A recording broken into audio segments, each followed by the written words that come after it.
Indianapolis. Guys? Thank you, Chris. And this is the RCA Dome in Indianapolis, where we have a pivotal AFC matchup between the New England Patriots and the Indianapolis Colts.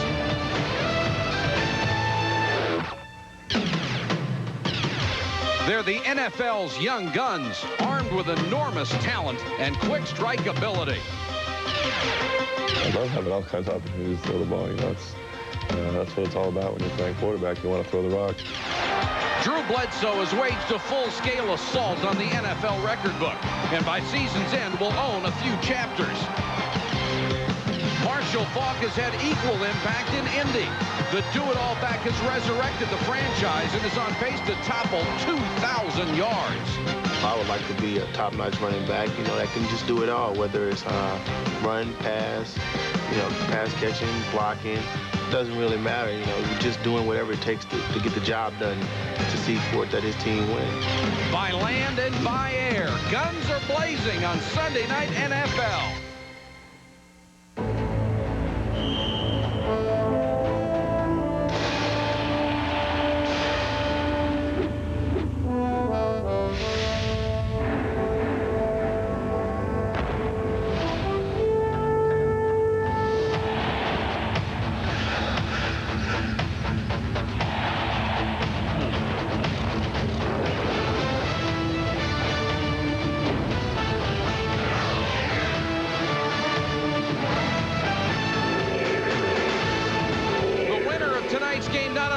To 500, but ties for second place in the division and keeps its playoff hopes alive.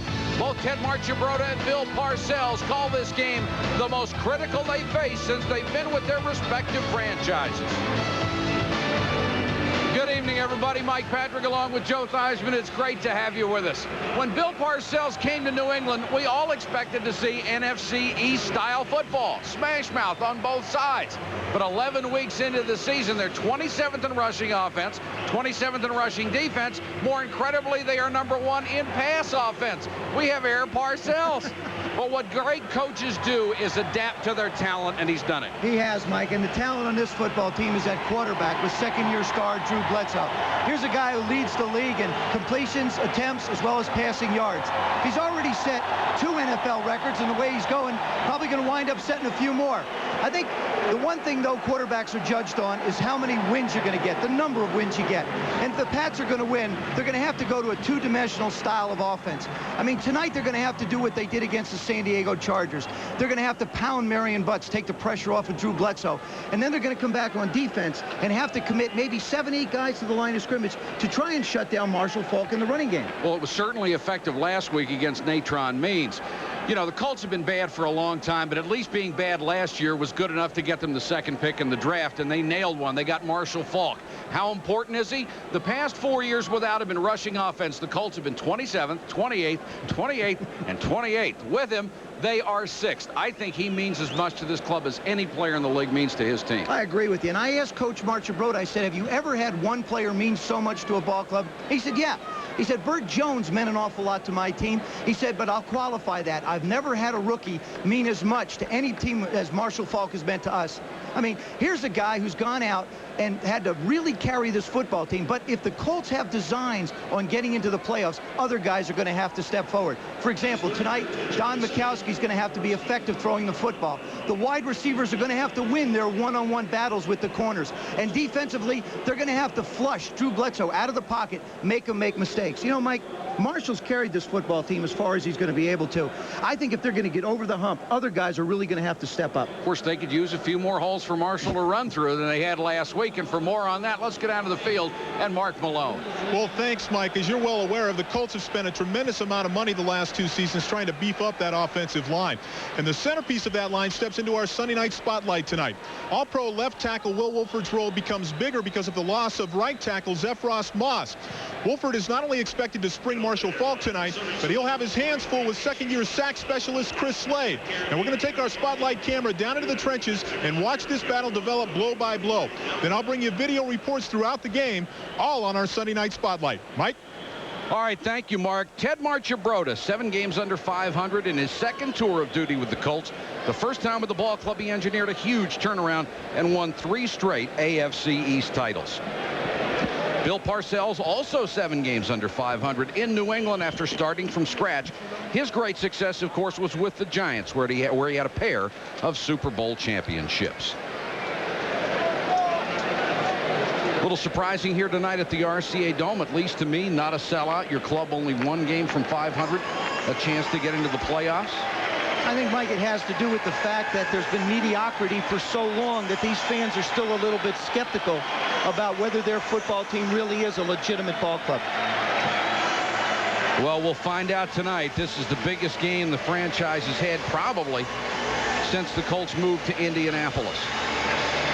Biasucci tees it up as New England has won the toss and elected to receive. Leroy Thompson and Ray Crittenden, excuse me, deep to receive, standing at the 2.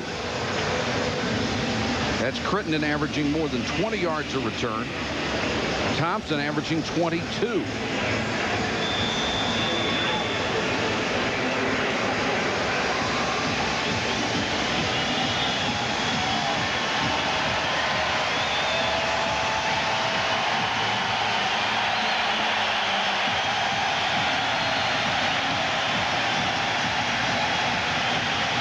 Biasucci, the 10-year veteran, set to kick it off here in Indianapolis.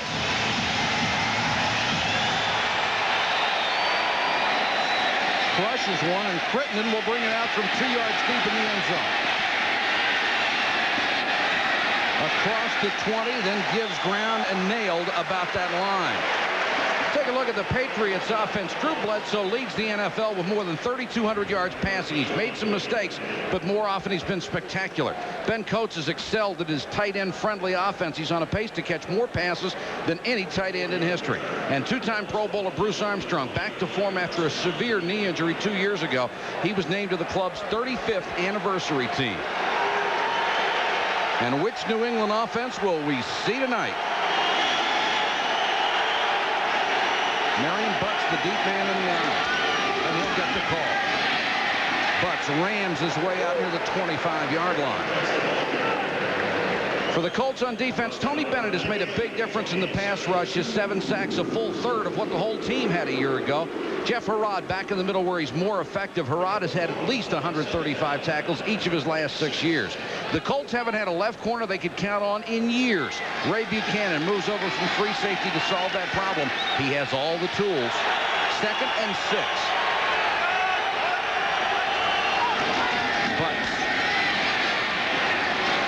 Be about a yard and a half shy of a first down. Tony Siragusa, the big right tackle, makes the stop.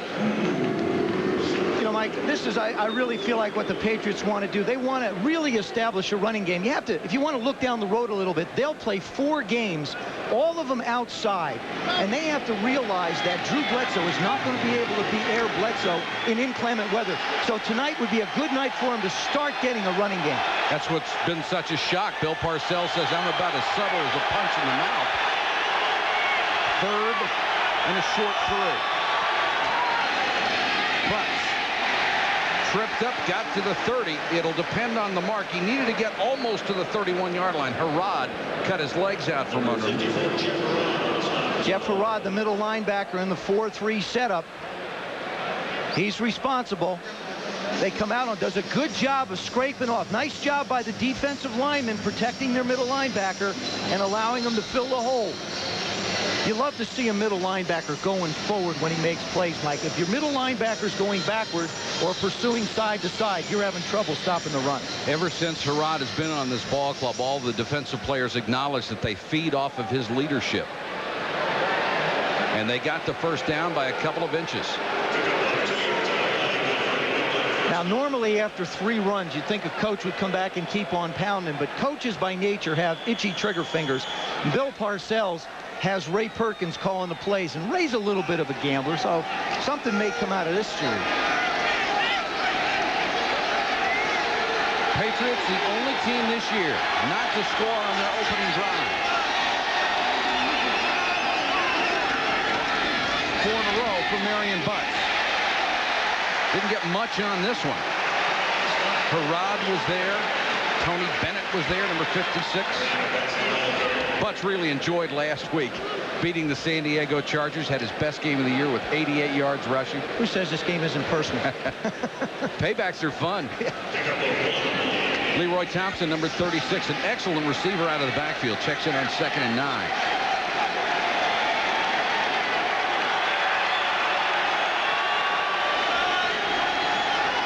Bledsoe to throw for the first time. Over the middle, complete. All the way to the 30-yard line. Timpson with the grab brought down by Eugene Daniel. Timpson's 55th catch of the year. What happens when you bring a receiver in motion, Mike? It closes down the defense, and they have to come. See him come in motion?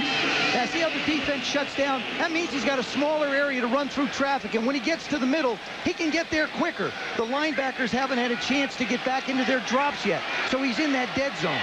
Bledsoe to Timpson for 37 yards. He comes in 8th in the conference in receptions. Thompson gets a carry.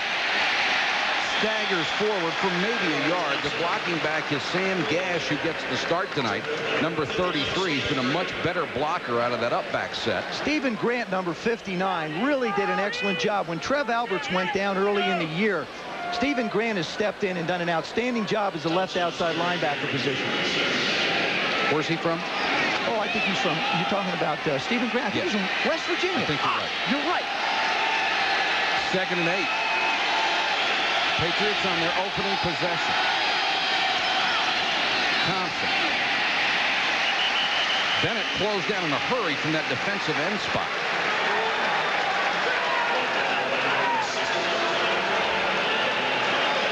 Vince Tobin, the defensive coordinator of the Colts, came in this year.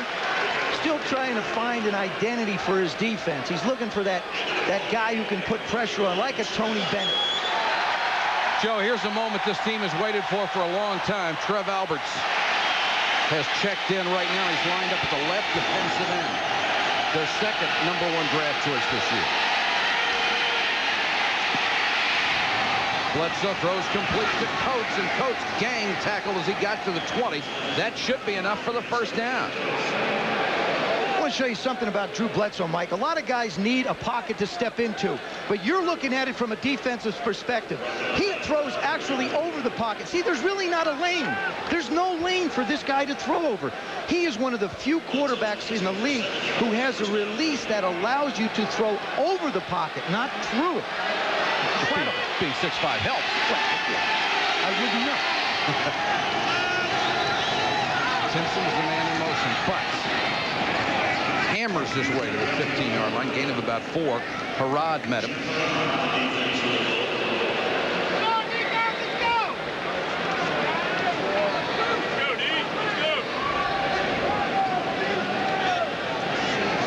Inside the 20-yard line this year, the Patriots in the top 1/3 of the league. 54% of the time they'll score a touchdown. They face 2nd and 6 here.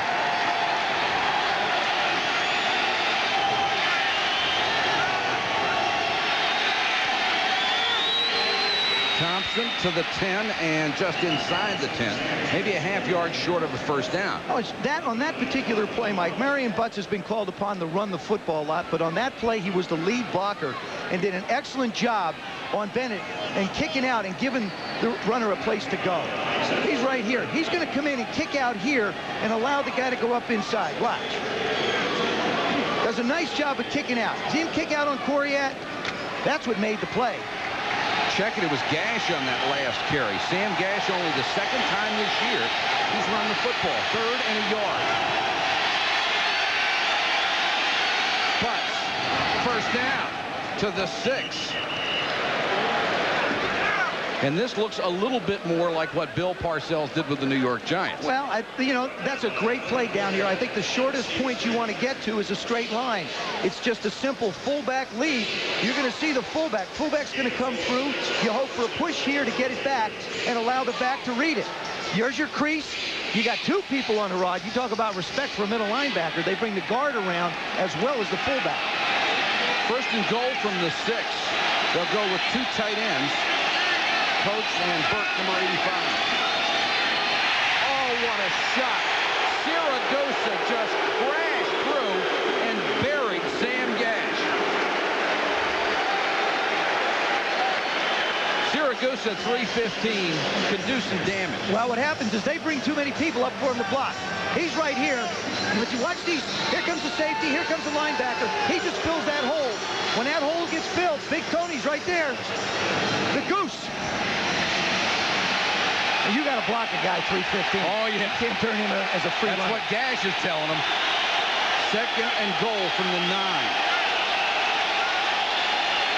But inside the 5 and then hammered back.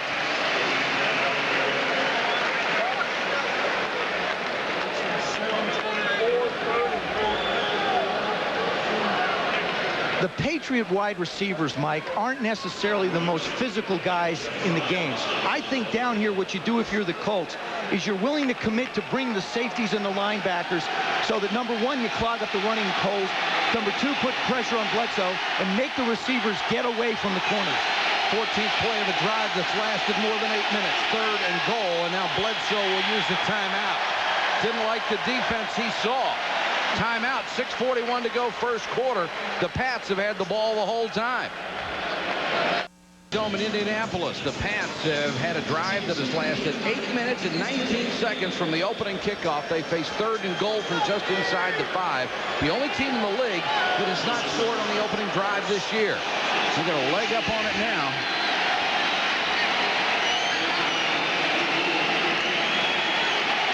Two real good receivers. Thompson and Connor are in at the running back slots. Gash will get the handoff. Nothing doing. Harrod just stuffed him at the line of scrimmage. That's exactly what the Colts decided to do on defense. They brought everybody up into the gap, and they were just going to file them through. Here it is from the goalpost, Cam. See, all the gaps are filled. They don't have enough blockers there, Michael, for the amount of people that the Colts brought to the line of scrimmage. This will be a 22-yard field goal attempt for the ageless Matt Bahr.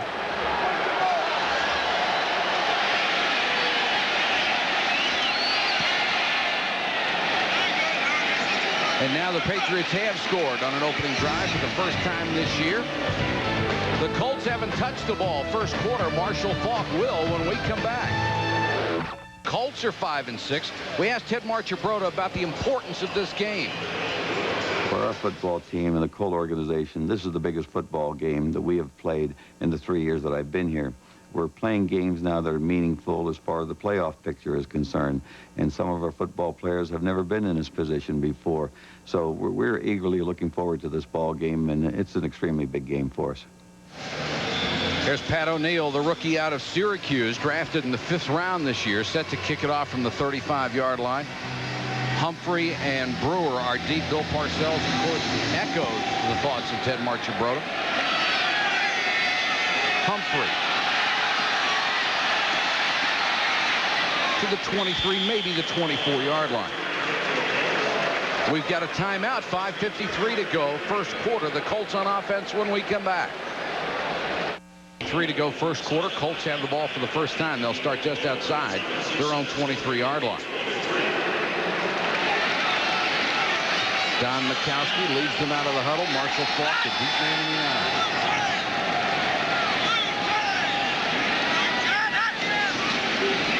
It's an 8-man front. Faulk weaving his way through traffic. Pushed back after he got across the 30. Ricky Reynolds made the hit. Take a look at the Colts offense. Don Mikowski gets the call. He got it when the team was 3-5. He's 1-2 of 3. He's played extremely well, even with an injured thumb. Rookie Marshall Faulk leads the club in rushing and receiving. Speed, power, intelligence. He is the complete package. And Will Wolford anchors the line. Acquired from Buffalo last year, the 2-time Pro Bowler is an excellent pass blocker. 2nd and 2 for the Colts. Roosevelt Potts, who has been used more as a blocker this year after carrying the load last year, gets the call and has the first down. Nose tackles usually enable others to make plays. Tim Goad makes them himself, too. He's third on the team in tackles for the second straight year.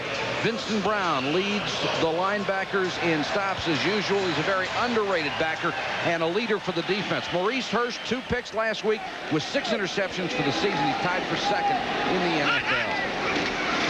Falk. What a great cut just to get a yard. Reminds me so much of Barry Sanders with that little hop step, but then he has similarities to the other great backs, too. I think it's interesting as we compare him to different backs. The one that I liken him to, I think, the most at this stage, stature-wise, yes, Thurman Thomas and Barry Sanders, but from an acceleration standpoint, it's Tony Dorsett. He gets from 0 to 60 without ever going through gears. I mean, he's right there right now. The only player with that distinction this year, second and 8. Magic with a quick set to Floyd. Turner couldn't hold it. Nice coverage by Ricky Reynolds, who they got from Tampa Bay. Don Mikowski, Joe, is just thrilled to have another opportunity to play. Well, it looks like another opportunity. I mean, he hurt his thumb, for example, in Miami. As an example, he's got that soft cast on it. And he thought it would bother him a little bit more than it has. But it really hasn't been a problem. It's pretty easy. There's a soft cast right there. And right in this area is where it's giving his thumb support. But he can grip the football and says it doesn't bother him at all throwing. Lamont Warren checks into the backfield as they go to a 4-wide receiver set. Mikowski with time to Falk, makes the catch behind him, will not get the first down. Ricky Reynolds with a saving tackle. Good job by the Patriots defense, knowing exactly how many yards need to be gotten. The linebackers did not go past that depth, nor did the corners that were rolled up. Ron Stark, 4th all-time with a 43.9 average, and that's Troy Brown. Back to receive, waiting at his 10. Stark has won 3 NFL punting titles. The record is 4. And a great kicker for a long time.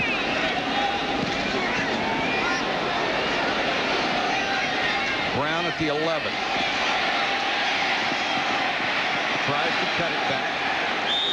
And down near the 18-yard line. A return of 7 after a punt of 43. 3:13 to go first quarter. 3-0. 3-0. Drew Bledsoe, last year's #1 pick in the entire draft, and has certainly paid off for the Patriots. These are #1 picks in the draft overall. What they have done through their first 24 games in their career, Bledsoe with more yards and more touchdown passes than any of them. Some pretty decent arms and brains on that list, too. 33 touchdowns, 5,749 yards in 24 games. Butts and Turner are the best. Bledsoe looks for Turner in the flat and has it. Daniel makes the first hit and then gets some help at the 27. Drew Bledsoe does something unusual, Mike. He carries the ball a little bit low, but he can get it up so quick to get it out. Watch how he sets up. He does the play action fake. Now, you don't like a quarterback to carry the ball down low. See how it's down low in this area right here? You want him to have it up a little bit higher. But he gets it up and over the top so quickly that it's not affected even by the defensive linemen getting their hands up. 2nd and a yard after a gain of 9. And the dive out near the 30 for Kevin Turner. They've got the first down. I just don't feel like the Colts can sit in that weight defense like they did the first drive that the Patriots had. I think they're going to have to commit to go after him, if not to go after Bledsoe, to go after the holes to stop the running game. Because they're not pressing the outside. They're trying to run between the tackles. Sam Gash will check in as the blocking back from Marion Butts. The big guy gets the call. Only makes it to the 31. Harrod on the bottom of the pile again. Patriots did a much better job, particularly a week ago, of running the football. Butts had 88 yards, but they still come in 27th in the NFL, averaging just a little bit more than 77 yards a game. Mike, I was talking to Mike Pope on the field, their running back coach, before, and he said, you know, we've been behind in 5 of the games, so we really haven't had a chance to establish any kind of a running game. Trev Alberts, number 51, back in there at a defensive end spot on 2nd and 9. Butts shakes the tackle. Albert's got him around the ankles and then got some help. So the rookie from Nebraska who dislocated his right elbow in the preseason, seeing his first action of the year. Sam Gash does an excellent job. There he is, big number 33. He's going to block Quentin Coriat. One-on-one. See how he does a great job. Look at the leverage. See the leverage coming through? He gives that good little up and under and push and gets the stalemate that allows Buck some running room. 3rd and 5. Thompson and Turner both in. Comes the blitz. They pick it up. Bledsoe to Coates. Couldn't hold it. Nice coverage by Tate. Maybe too nice. There's a flag down.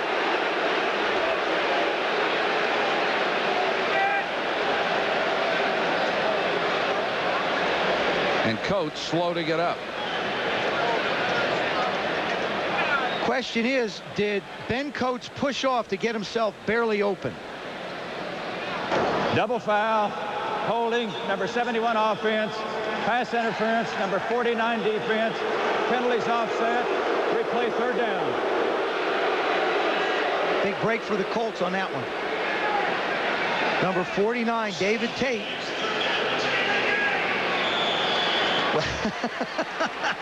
Even if you grab his hips a little bit, it doesn't happen. Todd Rucci, the right part of your screen on a takedown. That'll get it done as well. 3rd down.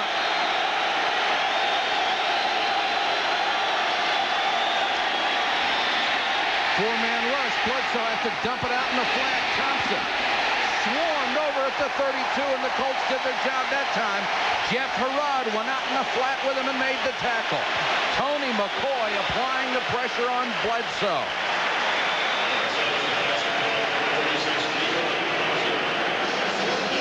Keep in mind the Colts front line playing without Steve Entman, the terribly unfortunate young man who is out for the 3rd year in a row with an injury. Going to have neck surgery tomorrow morning. And it looks like the Patriots are going to let the first quarter clock expire without kicking it away. And that is the end of the first period. The Patriots on top of the Indianapolis Colts, 3-0. We showed you the soft cast on the thumb of Don Mikowski. Joe, why is that a problem for him, or is it? Well, it's not really a problem. See, it stops the thumb from going all the way in here. But when you hold the football, you don't have to move your thumb all the way in, so it protects it. He just has to grip the football, if you can see, only this far. And the cast runs around here to protect it from being pulled backwards in case he throws it. So that's why the cast is not a problem for him, and that's why he's able to throw the ball quite effectively. Pat O'Neill will kick it away. And Joel Brewer out of Oklahoma waits at his 23-yard line.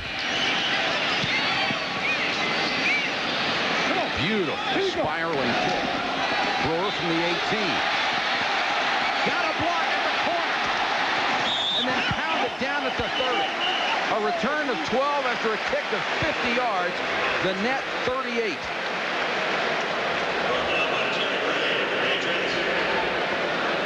Great block. Devon McDonald just leveled his man.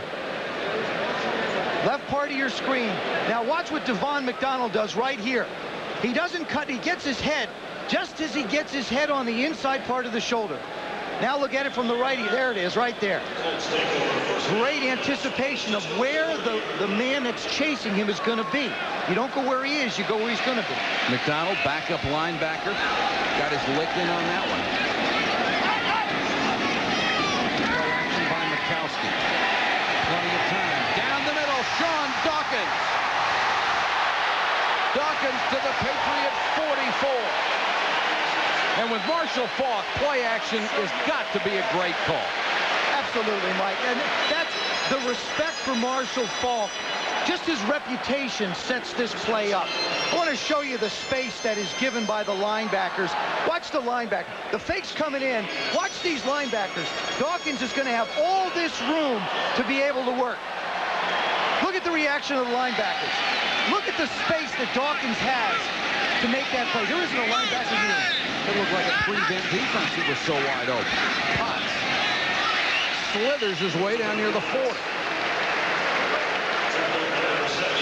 Just the kid's presence, Marshall Faulk's presence alone, makes you pay attention to where he is every moment. You have to respect the play action base. Many times I saw him in college, Joe, when people would question whether he would be a great pro. I just laughed. I thought this kid was the lock of the century with what he did at San Diego State. I don't care who he was playing. The things that he showed us when we did our ESPN Thursday night games and had them every year was just remarkable. One game he had 40 carries for 299 yards against Brigham Young. He wasn't even breathing hard when the game was over. Well, take a look at the way he runs the football as a pro. I mean, you look at his rushing chart, and you get an opportunity to see the different places he runs. He averages 4.4 to the right, only 3.7 up the middle, and 4.2 to the perimeters. That tells you that he likes to pound it, but when he hits that perimeter, he can tack on some yards, which jacks up his yards per carry. The injured Colts player, center Kirk Loudermilk, who's an excellent run blocker, and he is limping off the field. And Eric Malum, a rookie second-round draft choice out of California, number 65, will come in to replace him. Malum 6'4", 285. But Loudermilk, you hate to lose a veteran in the middle of that line. Kurt Loudermilk, number 63. He's set, and he just gets rolled up on it. Just sort of buckles underneath him. 2nd and 7 for the Colts from the Patriot 41. Falk on the toss. Near the 39-yard line. Tim Goad, who's an exceptional nose tackle on a very small defensive line, makes the stop. And, you know, Bill Parcells has always said, I like big people. Goad's the only big guy he has on that whole line. Well, that's the area I think they really have to concentrate on. They're very small up front in the defensive line overall. That'll be where Bill concentrates next year's moves to add to his football team. That's Mike Jones, the defensive end. On 3rd down, Mikowski to throw. Airs it out down the middle. Incomplete. Intended for Lamont Warren. Another rookie. He's out of Colorado. Got one hand on it. Couldn't hold it. Myron Guyton in coverage. This is just a high ball. That's all it is. Mikowski's a little late down the middle, and therefore he has to fire it to get it in for the safety. That little pat cost him just a little bit. The ball comes in high and hot. He's lucky he didn't get it picked off. So the Colts send in the punting team. And Stark will kick to Roy Brown. Stark's always been a good kicker, not only for distance, but for placement.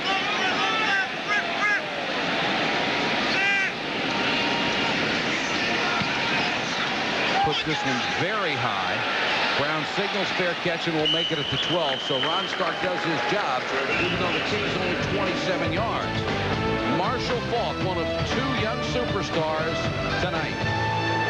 Patriots take over at their own 13-yard line. Bledsoe has thrown 4 times, completed them all for 51 yards here in the first half. Fires again, complete. Out to the 32-yard line. Timpson with his 2nd catch of the game. Jason Belser with the tackle, but it's a gain of 20 yards. Nice job by Michael Timpson coming back to the ball after he makes the turn. The hole is there. See him come back. He works back towards the ball. That enables defensive backs from not being able to cut in front. The worst you're going to get is a collision. That's Bledsoe's 42nd pass of more than 20 yards this year, the most in the NFL. And that is Timpson, the man who is down.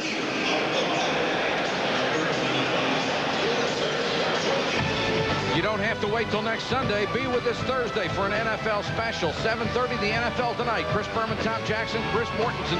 They'll preview Sunday's big games. And immediately following that, Joe, Mark, and I will be at the Metrodome for a big game in the black and blue.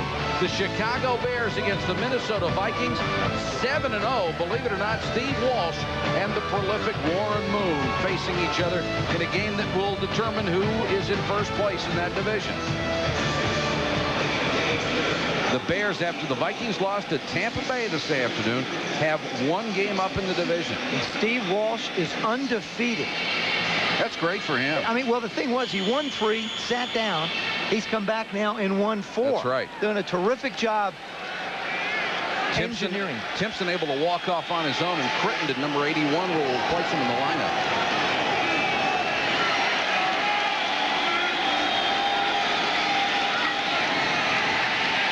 Bledsoe under pressure, throws complete, then the ball comes loose.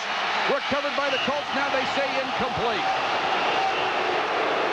Remember, to be complete, you have to, and there goes Kirk Loudermilk, to have possession, you have to have control of the ball and both feet down.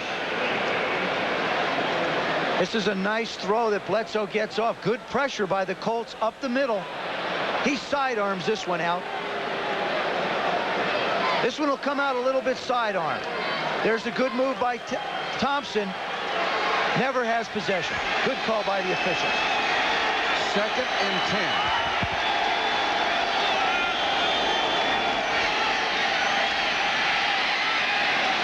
And he threw it over the wrong shoulder. Had him open. He had beaten Grant.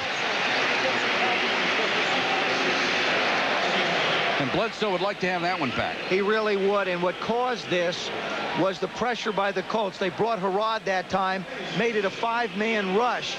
And Drew had to move his feet a little bit. Didn't set him up. Couldn't make the good throw. Michael Timpson, good news for New England fans. He's back on the field on 3rd and 10.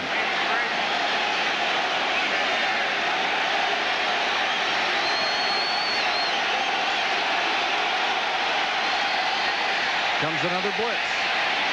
Bledsoe over the middle, and Colts is crushed. David Tate, the first man to hit him, but boy, did he get some help. Jason Belcher was in there.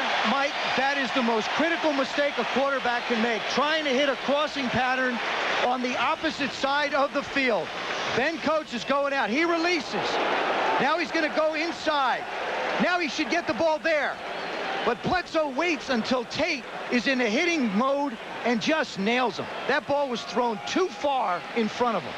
O'Neal to punt to Brewer.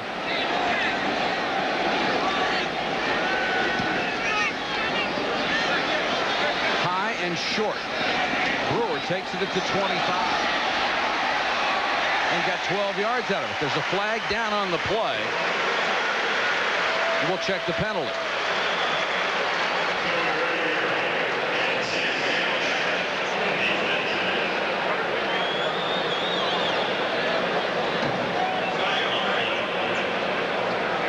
Fast-moving game. 11:31 to go in the half. Post-possession foul. Holding on number 36 receiving team. 10-yard penalty. First down. Damon Watts guilty of the penalty. We'll be back in a moment. Spotlight, let's check in with Mark Malone. Yeah, thanks, Mike. When I talked to Will earlier, he said one of the things that really concerned him was Slade's move, both to the outside and inside. So far, he's been able to handle Slade, although the Colts have only had the ball twice. Right here, first series, Slade almost gets outside. Wolford lucky he doesn't get called for the hold. Then Slade just doesn't come off the ball and make any move, and Wolford gobbles him up. And then watch this. Slade late on the snap count. Wolford there again to gobble him up. So far, Wolford owning this matchup. Mike? All right, thank you, Mark. Wolford, an excellent pass blocker, always has been. And Slade, a down lineman in Virginia, one of those rush backers. Mikowski, play action again on first down. Sideline complete to far. And he dances his way out for first down to 29. Let's go back to Mark.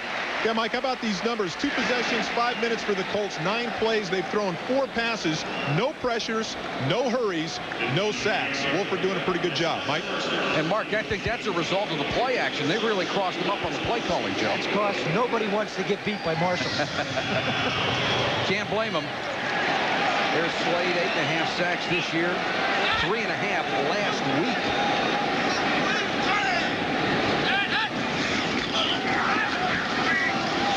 Short, Falk will get the first down. Excuse me, that was a first down. He's out to the 34. Vincent Brown made the tackle. Mike, Mark just showed us what Will was doing pass blocking. Here he is now run blocking. Comes off the ball real low against Aaron Jones. Always look at an offensive lineman. If they come out level and parallel, that means they're going to have a good base at impact. That's exactly what he did on that one. 2nd and 5 for the Colts.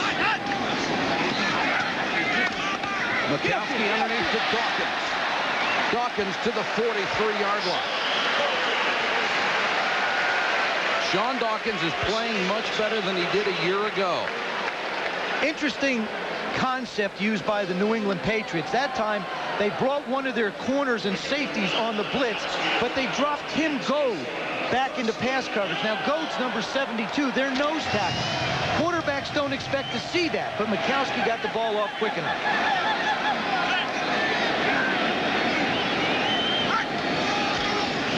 Play action again on 1st down by Mikowski. Has this one tipped and out of bounds. Tipped at the line of scrimmage. Slade got a piece of it. Great idea by Chris Slade to change up. Defensive linemen have got to figure out ways to create havoc.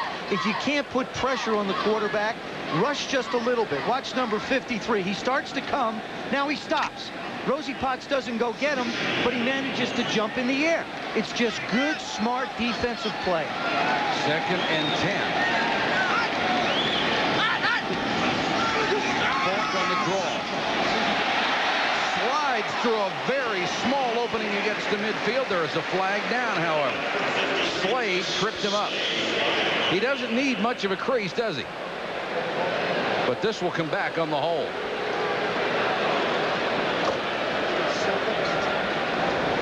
Holding, number 79 offense, 10-yard penalty, repeat 2nd down.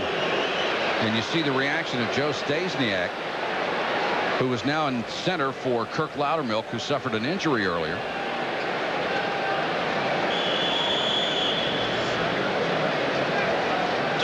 We still don't have an injury report on Loudermilk, who went to the locker room about 5 minutes ago. And now we are told he's being x-rayed for a strained right knee. 2nd and 20, and Lamont Warren checks in. 21. Mikowski wants the screen to Potts. Tim Goad out there, and Goad made a great play. The nose tackle saw the screen, went out, got some help from Aaron Jones. The defense did a great job of making Mikowski hold the ball a little bit longer than he wants to. Screens, to be successful, are real timing things. That time he had to hold the ball too long. And this will go against New England. Illegal chuck, number 53 defense, 5-yard penalty, 1st down. That's a huge play because it was 2nd and 20. They gain nothing on the screen. You get a 5-yard penalty that has the automatic 1st down. Would have been 3rd and 15, Mike. There's the chuck.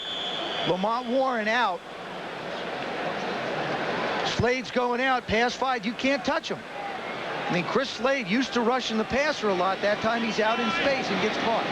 Big 1st down for the Colts. Potts. The big man with a hole. Potts.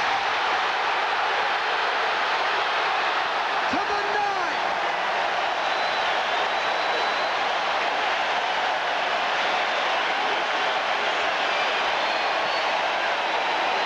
Before that play, the longest run of the year for Roosevelt Potts was 12 yards. That one was 53.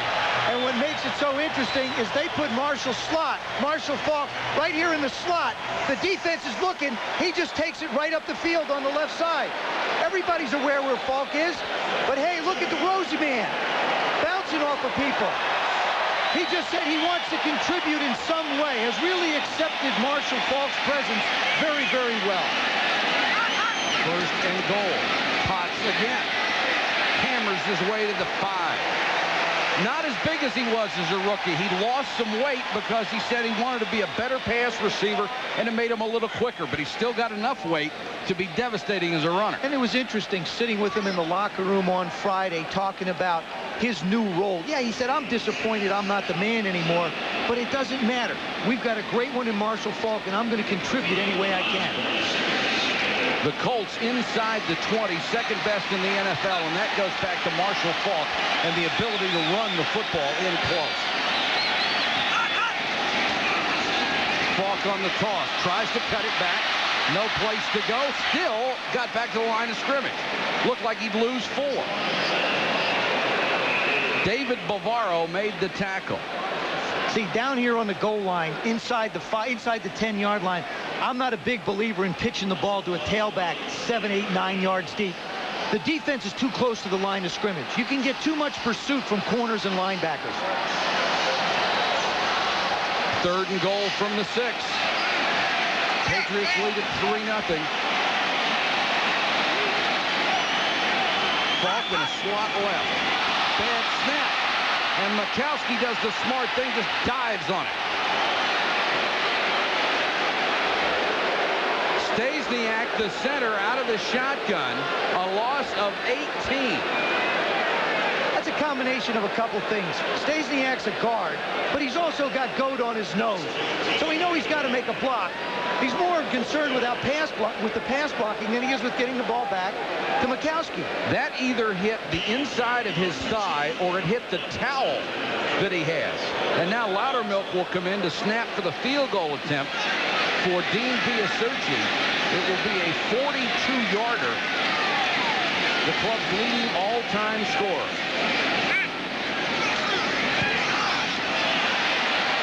And he missed it wide right. So the bad snap from the shotgun cost them a chance at a touchdown. Then they missed the field goal. Stasiak talking on the sideline. Loudermilk maybe giving Stasiak some tips on that centering job that came up short. Bucks will get the carry. Got maybe a yard. Stuffed again by the front wall and the linebackers of the Colts. I think this is a critical series for the Colts, Mike. They've just really looked like the Colts of old by making a mistake when they were in scoring area. The question is, are they going to revert back to that old team that makes mistakes and worries about it, or are they going to be able to forget about it, come up with a good defensive stand that Vince Tobin has set up for them, and wind up getting the ball back to the offense? The kind of things you have to do if you're going to be a playoff team. Draw play. Gash out to the 39-yard line. Quentin Coriat makes the tackle, move to the outside linebacker spot. The play selection tonight reverse what the average normally is for the Patriots, but that's what Bill Parcells' history says. I would much rather run the ball. It's what they did last week very successfully. Again, you got to remember, they've got 4 outdoor, pretty bad weather games coming up. They're going to have to be able to run the ball. 3rd and 4.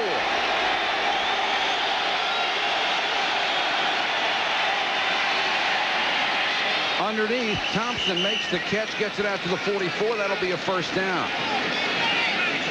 Leroy Thompson, an interesting story. When you come out of college and you're a superstar and you go into the pros, sometimes you can't be a superstar anymore. Leroy Thompson is one of those guys that's got to learn that role. He's got to be a role player. He is having a tough time accepting it, but, you know, if somebody's going to get him to accept it, Bill Parcells is going to do it. You know, Parcells relayed to him, hey, look, I had Tony Galbraith in the same situation. He played 6 years where he might only played 2. Bledsoe with a short set. The quick out, once again, complete to Michael Timpson. The young men out of Penn State having a fine year. Eugene Daniel made the tackle. 3 catches, 67 yards for Timpson.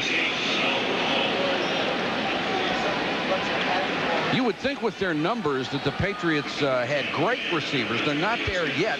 They have been inconsistent, and that's the one thing that has driven Parcells crazy. Well, I think, you know, Mike, the more they touch the football in games, the better they're going to be.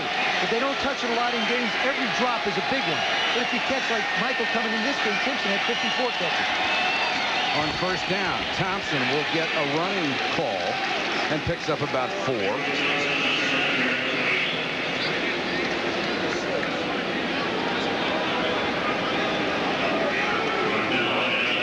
So 7 for 10 for 87 yards. No throw ever really being in jeopardy, except maybe the one to Coach that he threw a little bit late over the middle. That's a pick and a half most of the time. 2nd and 6, and a fast-moving first half winding down. Only 3:25 to go, second quarter.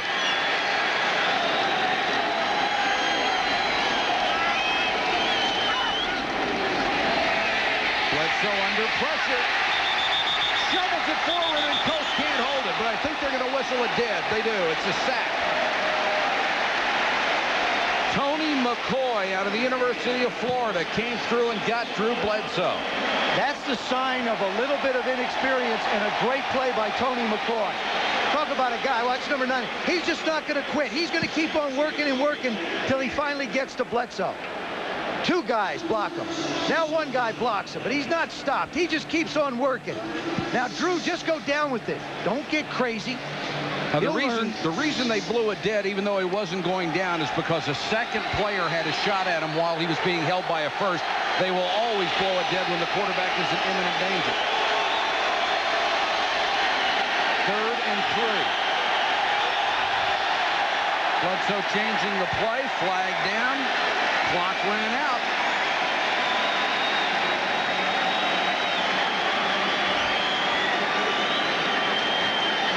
As a quarterback, you're between a rock and a hard place when you want to call an audible and there's only 3 seconds left on the play clock to start with. Well, you know, it's a problem, and what really caused the problem is not anything in the huddle, but when you scramble around like that, the players don't come back to the huddle as much when a quarterback scrambles or as quickly.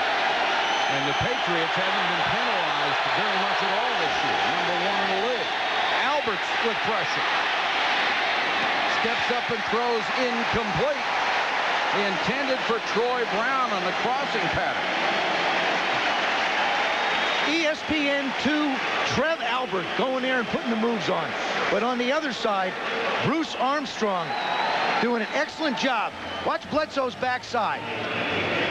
Here comes McCoy inside, but there's the pressure from the front side. But you'll notice that backside is awfully clean.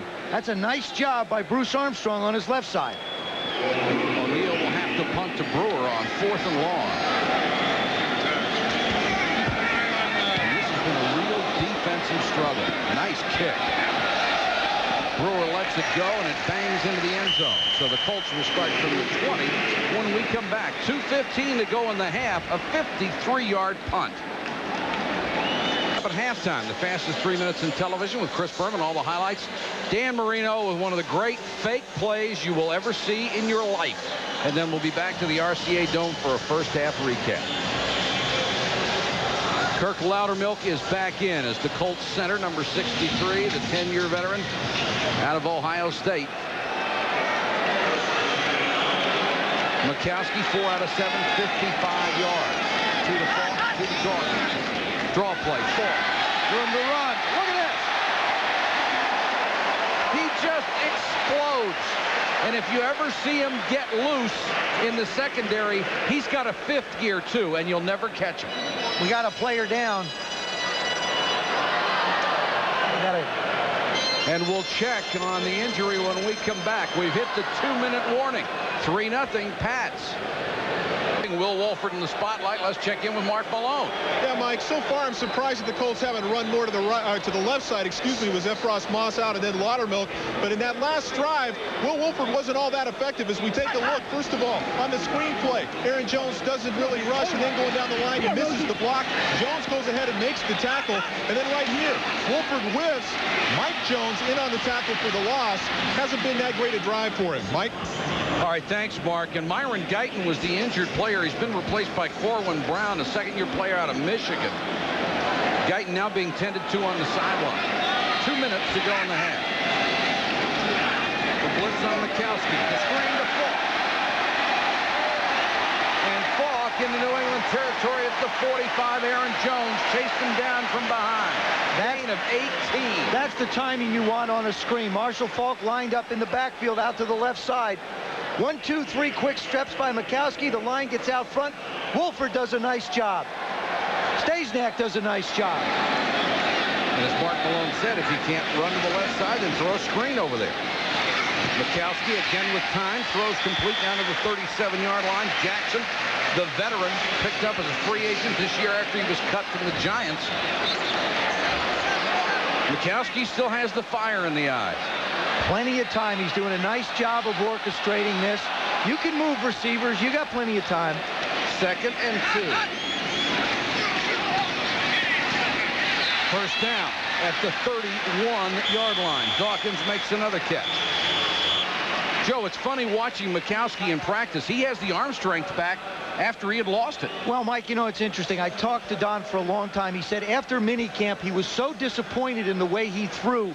He rededicated himself, started doing exercises. Now he has 5 basic exercises that he uses to strengthen his arm and shoulders, and he does them 4 days a week, and he says that has made the difference. Ted Marchibroda, on the other hand, made the comment and said if it wasn't for the fact that they were short-handed at quarterback, he'd have gotten rid of him last year.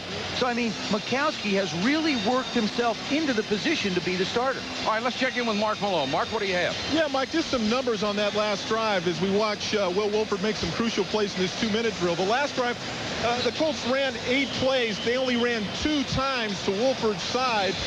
He had 4 wins and 2 losses. Mike? I guess you'll take 4-2 anytime from an offensive lineman.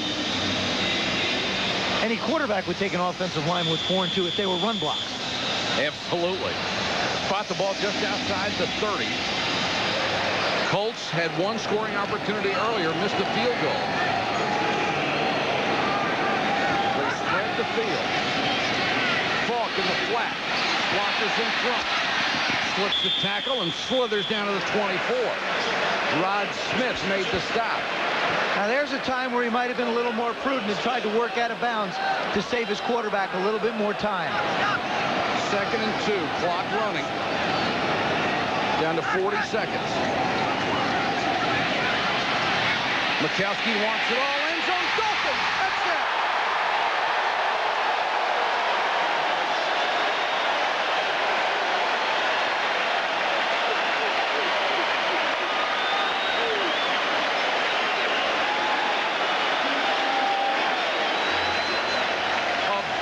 A pass from Mikowski and a whale of a shot,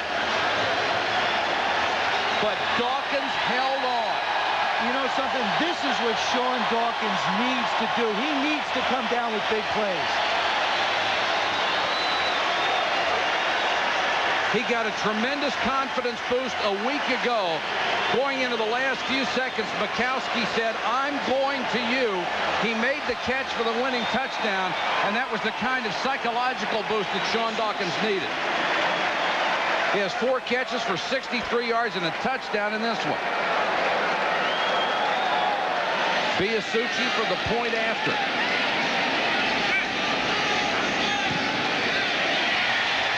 And the Colts take the lead for the first time tonight, 7-3. Marshall Faulk, again, his presence on the field allows Sean Dawkins to make the play. Watch the corner. As he goes back, he's going to keep an eye on this guy right here. As he presses out, he still hangs, allowing Dawkins to come on down inside. He's got an eye on Marshall. He never lays a hand on Sean Dawkins. See, right here, look at him. He's looking at him, not at him. He's got to see him going. Never really did anything to him at the line of scrimmage. Now he's got a free move on the safety. Mikowski pumps once, puts the ball high. Dawkins with excellent concentration, even when he gets smoked. Magic doing his thing. Good release. Go up and get the ball. Corwin Brown with a huge hit, but Dawkins held on. And Don Mikowski with his 5th touchdown pass of the year. Remember, we talked about it before when the Patriots got the ball after that miscue. Were the Colts going to be the old Colts or the new Colts? Absolutely. Looks like they got a new identity now. Oh, look, maybe he's got some blood. Maybe he's got some stitches. I love that. I love to see receivers with a little tiny piece of blood. After a hit like that, you got to have a little. You know what? They like to see quarterbacks the same way. Well, I've been without teeth, so it happens. You know, and it's funny, Marshall Faulk's presence, just his presence, creates problems for defenses. Well, he is so dangerous. He runs excellent pass patterns as a receiver, so they've been able to use him not only as a guy out of the backfield, but as a wideout. Thompson and Crittenden will go deep for Biasucci's kick with 34 seconds left in the half.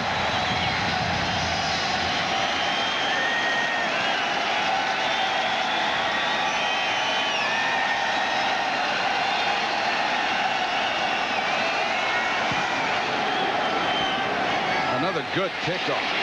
Crittenden from the 1. Trying to get to the sideline and cut down at the 18-yard line. Watts with the tackle on special teams. Here's what the young guns have done tonight. Bledsoe, 87 yards the first half. Falk certainly gets the nod in that comparison. 33 yards rushing, 47 yards receiving. But, you know, Mike, there ought to be another category for Falk, and it ought to be attractions. How many times people are attracted to where I am? Because it's happened at least 3 times, whether it's been Potts running with the ball or else Dawkins making a reception. Now with 29 seconds to go, what do you do if you're New England? All right, you throw it. Under pressure, Colts. And Big Ben diving for the sideline. Well, they really got there? No. The knee was down before the ball went out of bounds. Eugene Daniel made the tackle and hung on for dear life. Good try by Big Ben, though. And Bill Parcells complaining about the call that the clock wasn't stopped. Bill saying 4 seconds went off the clock. Coach comes across the middle again. Now, he knows exactly what has to happen. He's got to try and get out of bounds. McDaniel's not going to let him go. He throws the ball out there. I think his knee was down. That's a great call by the officials because the ball wasn't out when his knee touched. But he's trying. I'll tell you, you got to give Eugene McDaniels. That's like holding on to a semi going down the highway. I think he's the best tight end in football. I mean, Bill Parcells thinks he's better than good. I personally think right now he is the best tight end in football. Blocking, receiving, running with the ball after you catch it. He's the total package. Of course, that phrase from Bill Parcells, better than good, is one he's used on almost all the outstanding players he's had. Especially his tight ends. He's really had some good ones. Of course, Mark Bavaro comes to mind immediately. It will be a first down with 15 seconds to go in the half. And Bledsoe just airmails this one out of bounds with 10 seconds left. Well, they certainly haven't been conservative in their calls down here. I think what you do here on this one, you have one of two choices. You either kneel down on it, let go in at halftime, or you line up and throw your jump pass or whatever name you want to give it. You line your 3 receivers up. You hope for a big play. You hope for an opportunity to maybe get in field goal range if there's enough time left. And it looks like this is the formation where we just see what kind of arm Drew has. Trips right.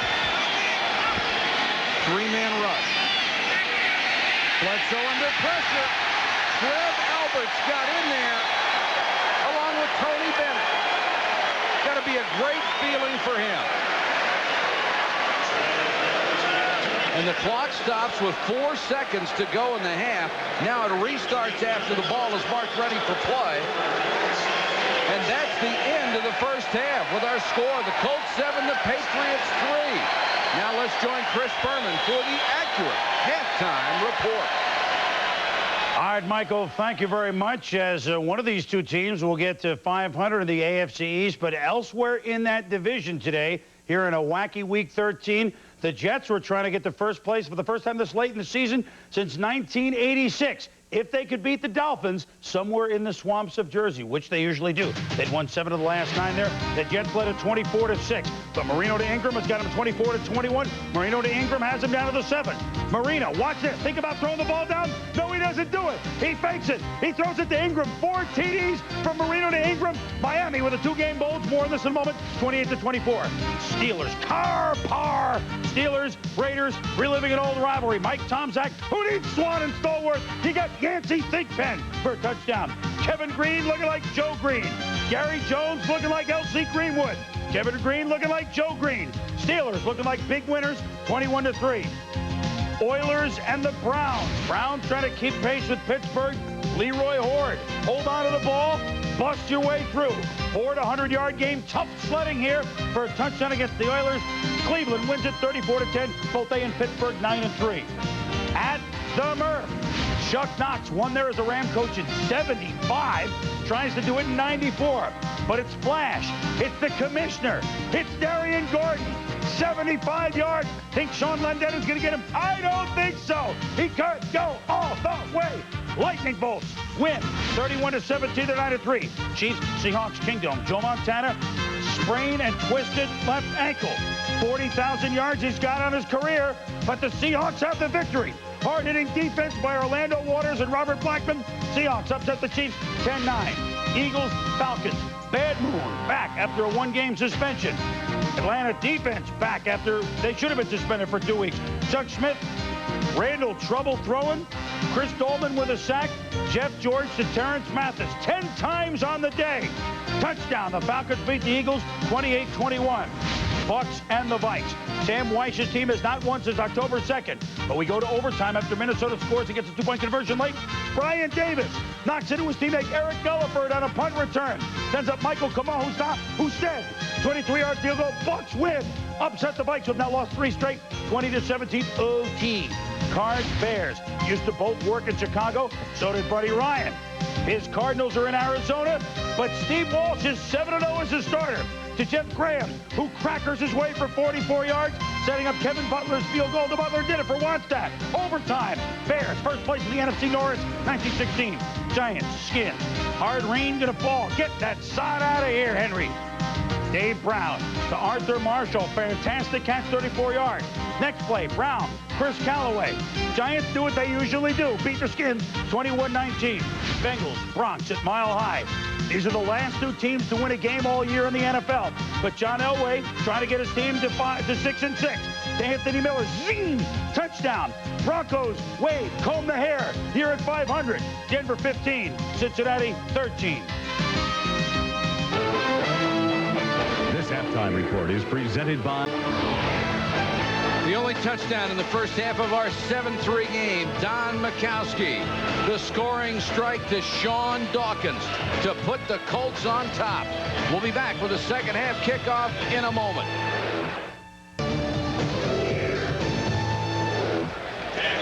(7-3) at halftime. Remember, the winner of this game goes to 6-6. That means they tie for second place in the AFC East and would be very much alive in the wild card hunt. Pat O'Neill to kick to Humphrey and Brewer.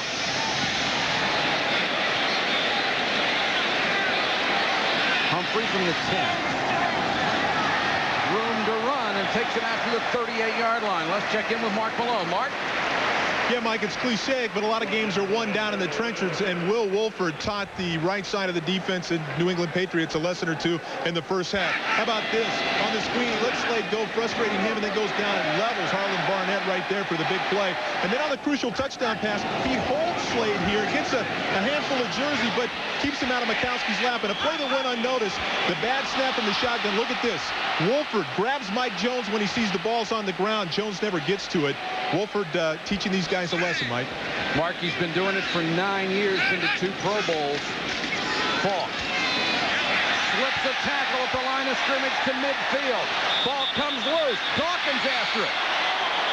They're going to rule it's down. And the Colts may have gotten a break on this one.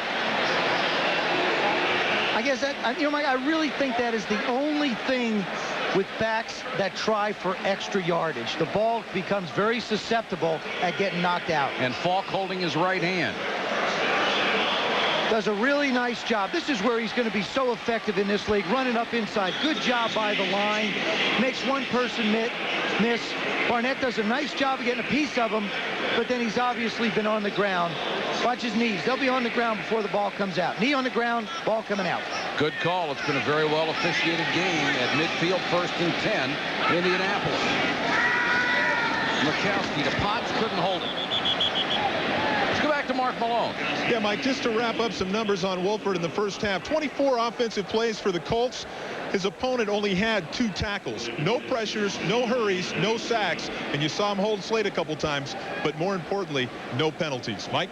And Mark, this is very interesting because offensive linemen always say the only time we get noticed is when we hold or allow a sack. You know what that means for the quarterback, Mike? All those statistics? No worry.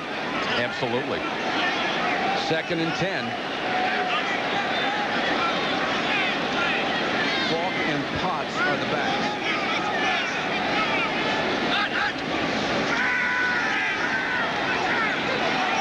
Majkowski overthrows Floyd Turner.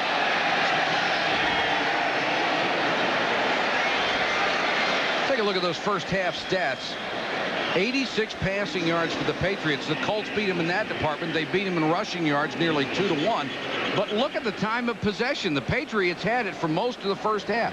Well, the thing was, when you get down there, you can't come away with just field goals. If you're going to keep time of possession, you've got to come away with bigger numbers than just threes.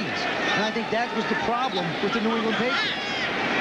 3rd and 10. Lamont Warren, number 21, checks into the ball game. And Mikowski said, I only had 10 guys. Play clock running down. It's at 5.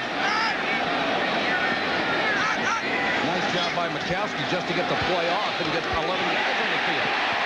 What a catch!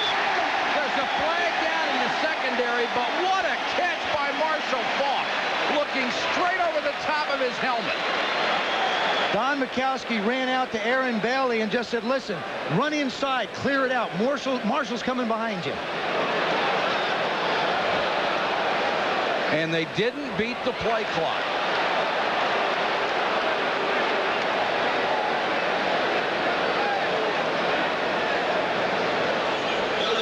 Ted Marchibroda, number 80 on the offense, did not come inside the numbers when reporting. 5-yard penalty.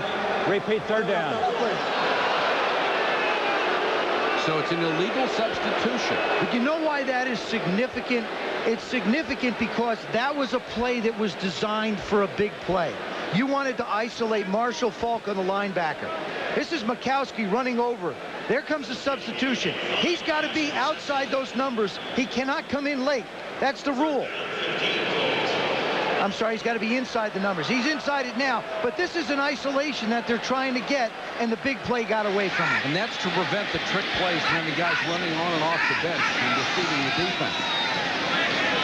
So Mikowski has to go in the flat to Faulk, and he didn't do him any favors that time because he looked out there once, then stared at him, and then threw it to him. Yeah, if you're going to throw a screen, you have to throw it now. You can't give Vincent Brown a chance to read your movements and then react to the ball. So they'll have to punt it away. That series was sloppy at best by the Colts. That's Troy Brown waiting in his 15. Stark with a chance to air one out. Brown from the 13. Across the 20 and fights forward to about the 25-yard line. A return of 11 after a punt of 46. Derwin Gray makes the tackle on special teams. 3 Colts show earlier. You mentioned the fact that you thought a certain series was very important for the Colts. I think it's very important now for the Patriots to at least establish something on offense. You're right. Bledsoe to Brisby, wrapped up in a hurry, and look at the Colts swarm to the football. Eugene Daniel made the first hit, then got help over there from Koriak. I think that the Patriots went the first half, committed themselves to trying to run the ball and control it. Okay, they're behind 7-3. Now I think what they're going to do in the second half is come out and do whatever they have to win the football game. And I really believe that that means Drew Bledsoe is going to have to put it up. 2nd and 3. That was the first catch of the night for Brisby.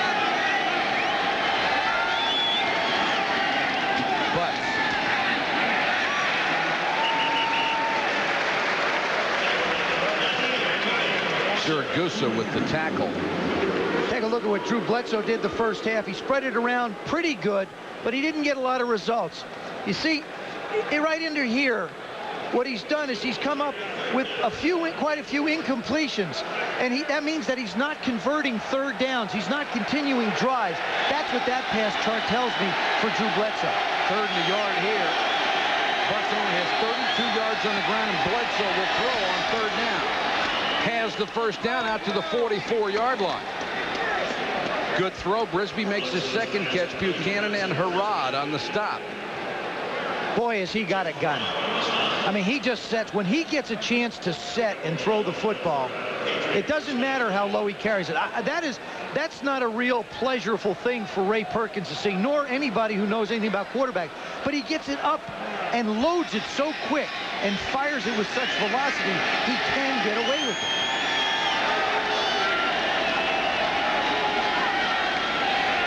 Bledsoe to Butts. Threw it to him right in the middle of the line, and Siragusa wrapped him up as soon as he touched it, and then Harrod finished him off. I'll guarantee you, Mike, that was a call that came in from the bench and said, listen, Drew, I want you to hit the check down. I want you to go to the check down. Don't worry about it outside. That's what Coach Parcells and Coach Perkins want him to do. Like any good quarterback, the coach says do it, go do it. Here's Coach Perkins. I've known a couple quarterbacks in my time that didn't do exactly what they were asked to do. Yeah, I know. Me too. 2nd and 8. Fakes the draw. Bledsoe with a gun to Coates. Tackled by Belser, but not before he got to the 40, and a first down for New England, gain of 16. Coates comes into the ball game #1 among tight ends in the league. And Drew Bledsoe never has to worry about his left side. Bruce Armstrong turned into a really solid left tackle on Tony Bennett. Bennett is a non-factor, can't even get his hands up. Now, Coach does a good job of getting off the line. Nobody's really chucking him. I think the Colts, if they want to slow this guy down, they're going to have to do something at the line of scrimmage to him. Impressive-looking drive so far for the Patriots. Bledsoe with a pump fake. Intended for Brisby, and Brisby beautifully double-covered downfield. Daniel and Belser just wouldn't let him get deep. Mike, there are certain times in a game when an offensive coordinator takes a chance. That particular play was a chance. If the Colts were blitzing, they put a double move on to try and get a big play. If it doesn't happen, Drew is instructed, throw it someplace where no one can get it. That was something Ray Perkins wanted to try. It didn't work.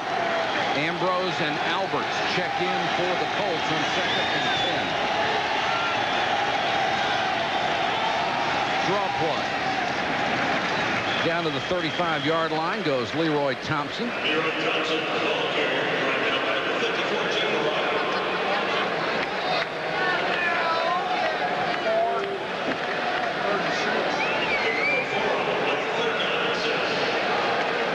There's the first-round draft choice from the University of Washington 3 years ago. The #1 pick in the draft. He has torn up both knees. Now he's going to have disc surgery.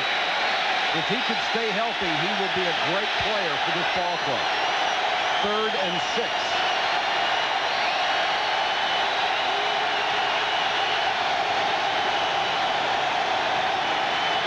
Bledsoe with time for Coates.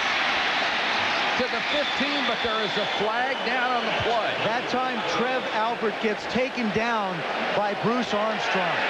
Albert's with a little more quickness and speed from that right side. I mean, he's really assuming the role of a down line rushman. Comes hard around the corner and really causes Armstrong problems.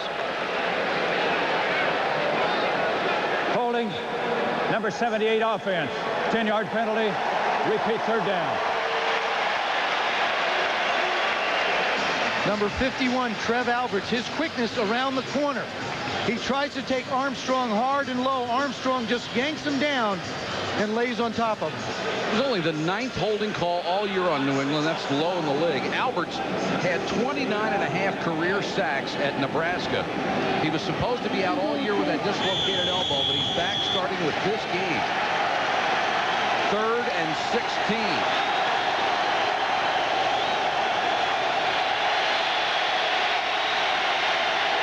Colts come with a blitz. They pick it up, and Coates makes the catch.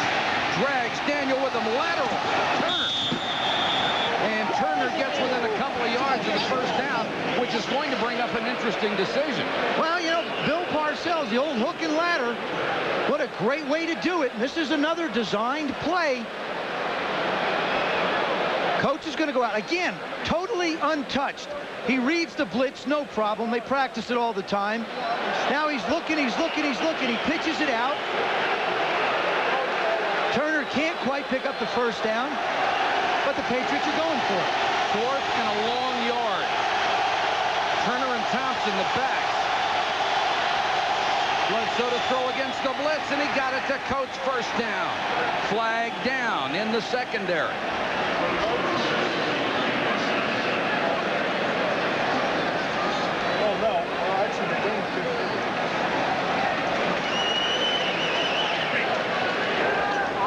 Holding, number 59 defense.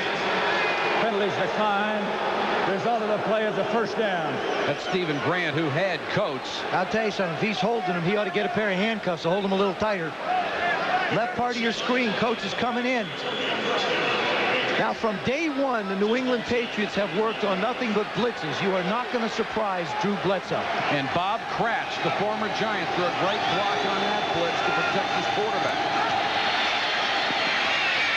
Bledsoe hit as he throws it. It's picked off. Ray Buchanan. Look at this guy go.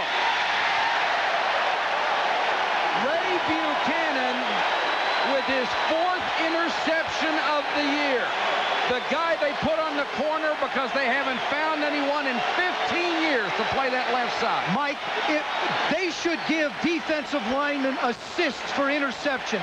This interception is caused by Tony McCoy grabbing Drew Bledsoe's foot and not being able to step forward. Number 61, McCoy, he's going to get on in and put pressure on Bledsoe. He's the left tackle. Now watch what he does. He grabs Bledsoe's foot. See how he pulls it back? That ball hangs in the air so Buchanan can make the play. That should be an assist to a defensive lineman. Potts is the single setback. Falk is in the slot. Mikowski. And Dawkins leans to the 49. They'll mark it at the 48, about a yard shy of a first down. Now, right here, if you're the Colts, Mike, if you've got a trick play, if you've got a big play, this is where you try it. This is where you set it up. You're in midfield. This is where Ted Marchibroda wants to look at that little section on his chart that says, go for the throat.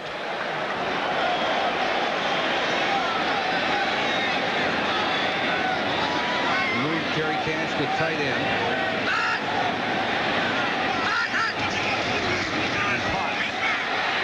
In the New England territory, dives to the 45. But you always had that gambling kind of instinct. You wanted to go for the big play. Well, I think you've got them reeling a little bit. You know, you've made a big turnover. You've got the defense a little bit reeling. It's only 2nd and 1. You give it a shot. I mean, I would say Drew Bledsoe, that wasn't his fault. The interception wasn't his fault. It was a great play by Tony McCoy. It was his 21st interception of the season. That's the most in the NFL, but when you throw the most, you're going to have those kind of numbers too. Falk behind Potts.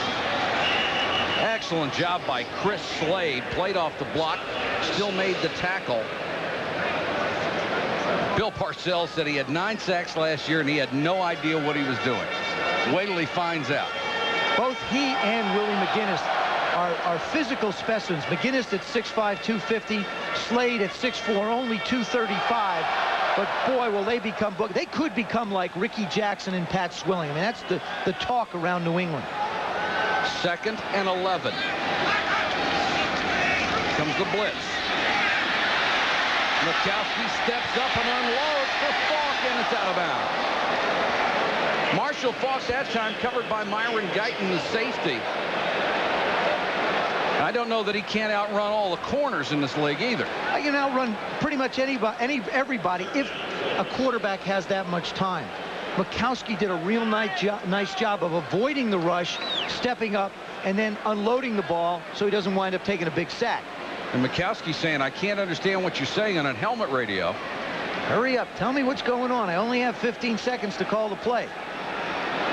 Make one up. That's right. Jim Harbaugh signaling it into him. Clock is at 6. They're going to have to burn a timeout here.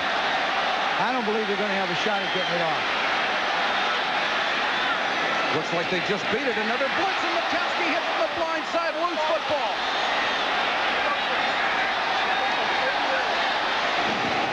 The Patriots will have it outside the 20 as Aaron Jones picks up the fumble. And they'd have been a lot better off taking the timeout. You're exactly right. That's what happens when you rush to the line of scrimmage. You don't give your offensive lineman a chance to identify the defense.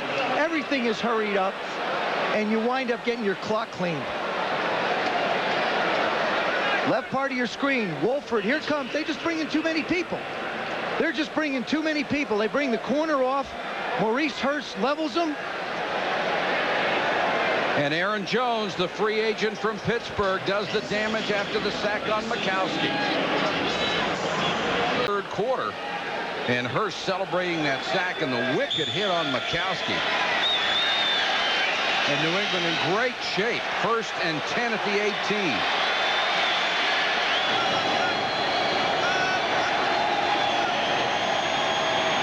Bledsoe with the screen. Thompson decked at the 20. What a play by Corriak. And, Joe, that's what they wanted from him when they moved him outside from the middle. Make big plays, but I'll tell you something. Maurice Hurst makes a big play. The bench caused this sack. Maurice Hurst is the corner. He's going to come, but Mikowski's hurrying up so much, he doesn't see the blitz, and so he can't read it. The offensive line can't pick it up. And to me, that sack has got to be charged against the bench for not giving their quarterback enough time to look at the defense. 2nd and 11. Dash in motion. Bledsoe pumps and throws it out of bounds. Intended for Brisby, but Daniel was all over him, and Siragusa came in and got Bledsoe. Siragusa's had a couple of impact plays tonight. He's a big, tough guy to try and move around. You know, Tony sits there at 315 in the middle. You double team him, going to have to take a pretty good push to move him. Here's the play selection. 1st half, 2nd half, only 2 rushes. All of the 3rd quarter.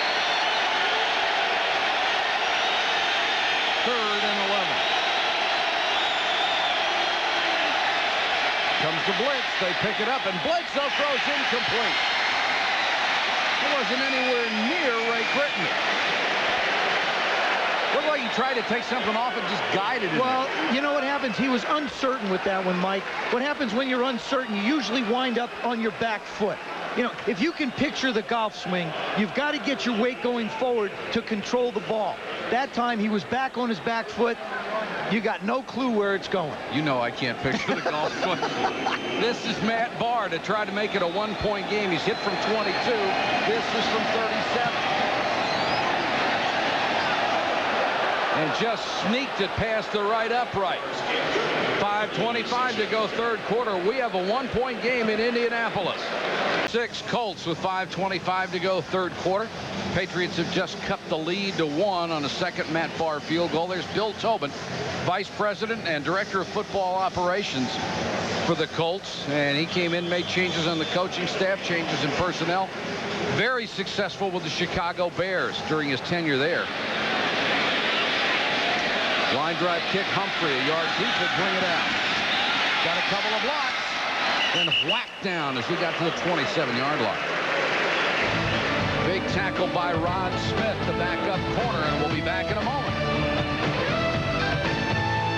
Let me a story that when Bill Tobin took over, their first road trip, the guys were dressed in various types of clothing, and Bill Tobin didn't think they were very professional, so he got on the loudspeaker on the plane and announced to the team that they would dress like professionals. They would wear sport coats and slacks for the rest of the trip.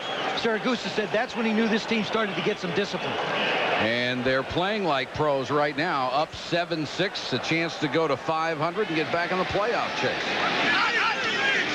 Potts the single setback.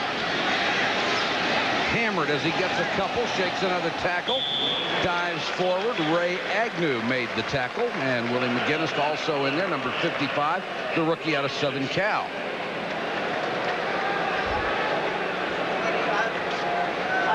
McGinnis, of course, a prize on draft day. He said it's a lot more mental work at this level. I'm just trying to recognize things better. Bill Parcells said he didn't have a spot at Southern Cal. They just told him, go over here and make a play. Do this. 2nd and 8. Knocked down. Intended for Dawkins, and it looked like Bavaro got a hand on it. That's a nice job by that linebacking core of the New England Patriots getting back into the zones. They just figure if Marshall Faulk's not going to be in the backfield, let's drop back. They drop back, get good reads, good depth, and there you see Bavaro knock the ball away. I think that the Colts can no longer use Marshall Faulk as a decoy. You got to have your big gun shooting, and if he doesn't shoot, the Colts won't win. 3rd and 8, Lamont Warren checks into the lineup. 4-man rush. Mikowski with the pump fake and then throws behind Dawkins. Or excuse me, Mark Jackson couldn't hold it. So good defensive stand by the Patriots, and the Colts will have to punt it away, clinging to a 1-point lead. If I'm the Colts right now, you have 4 minutes and 31 seconds to go in the third quarter. Ted Marchibroda's got to think, okay, from now on, Marshall Faulk has got to touch the football 75% of our offensive plays for the rest of this game. I mean, that's the way I got to look at it. Brown waits at his own 25 for Ron Stark. 4-time Pro Bowl punter.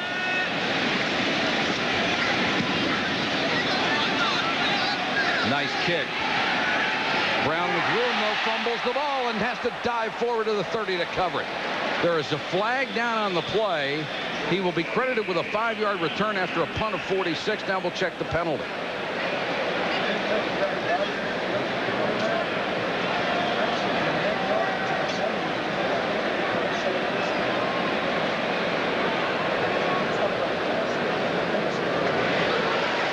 And this will go against New England.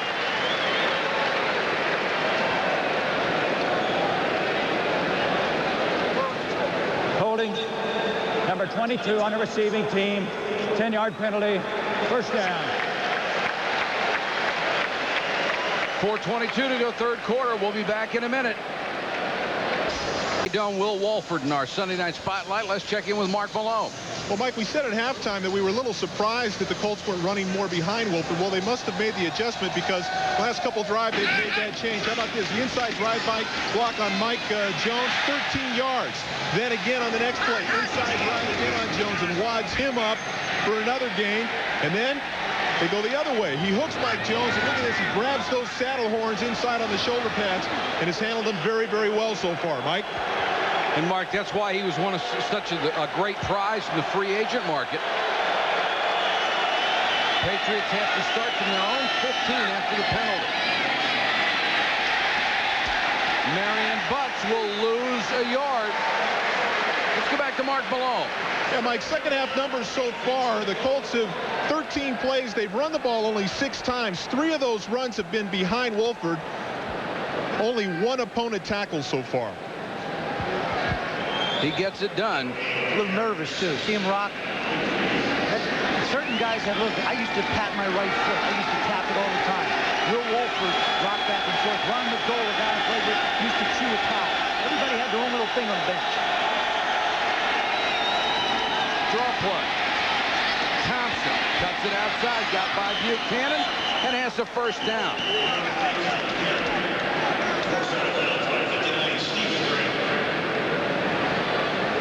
Leroy Thompson does a nice job of setting up his offensive lineman. It's a delayed draw. Comes inside, hesitates enough. There's the good hesitation. Now he dips the shoulder, manages to avoid Buchanan's tackle, winds up going out of bounds about a yard short. They do mark him short. It will be 3rd and 1. Bill Parcells says he will do anything on Sunday to win a ball game for you. Play action. Caught at the sideline by Coates. What a grab. Excellent coverage by Belzer, but a tremendous throw by Bledsoe. Drew Bledsoe was going to Ben Coates all the way. Play action fake. Again, they're just letting Coates run free off the line. He's going through traffic. He's running through people. This ball is just rocketed in. I mean, Jason Belzer had no chance. This is a jet that happens to land in Coates' hands. Great concentration for the 6'5", 245-pound tight end. Play action by Bledsoe. Coates. He's scary when he's free in the secondary, down to the 45. I hate to beat a dead horse into the ground, Mike, but if they don't, see, Coates is doing them a favor. He's taking himself out of the game. They have got to, they meaning the Colts, got to slow him off the line. Coates on a pace to break Todd Christensen's tight end reception record of 95 and Kellen Winslow's record of 1,290 yards. He is on a pace to break both of them. John Burke checks in as the tight end now as Coates gets a breather on one play. But driving forward just back to the line of scrimmage. Good play by Stephen Grant. And Freddie Joe Nunn over at the left defensive end.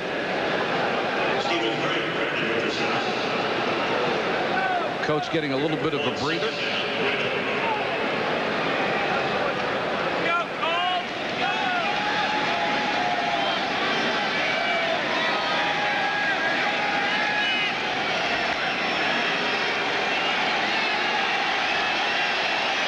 Turner and Thompson are the backs behind Bledsoe. Here's the blitz. Bledsoe unloads. Loose ball. Completed pass and down. Timpson makes the catch, and the Colts and the crowd really upset about it.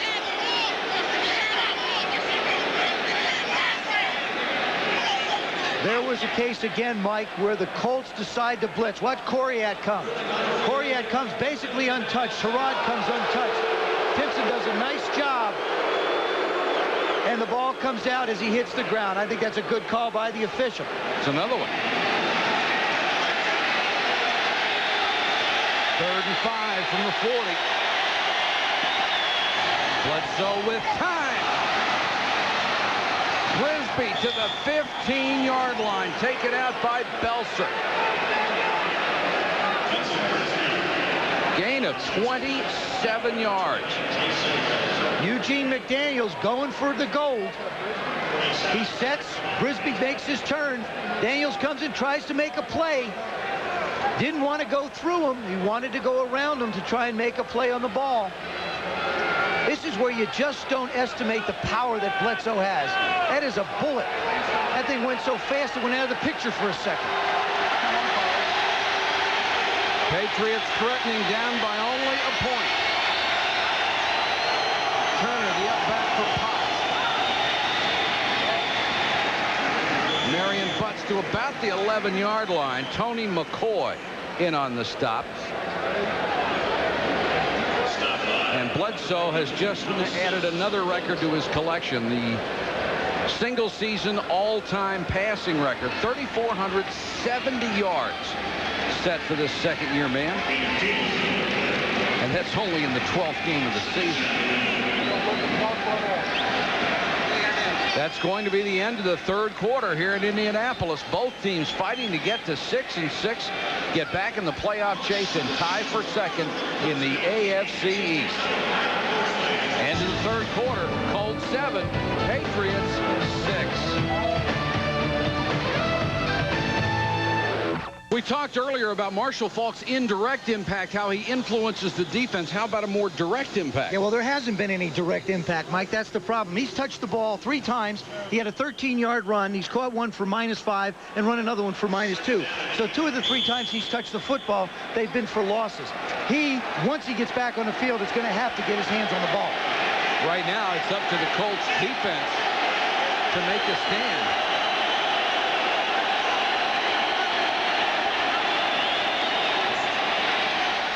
Bledsoe just throws this one away.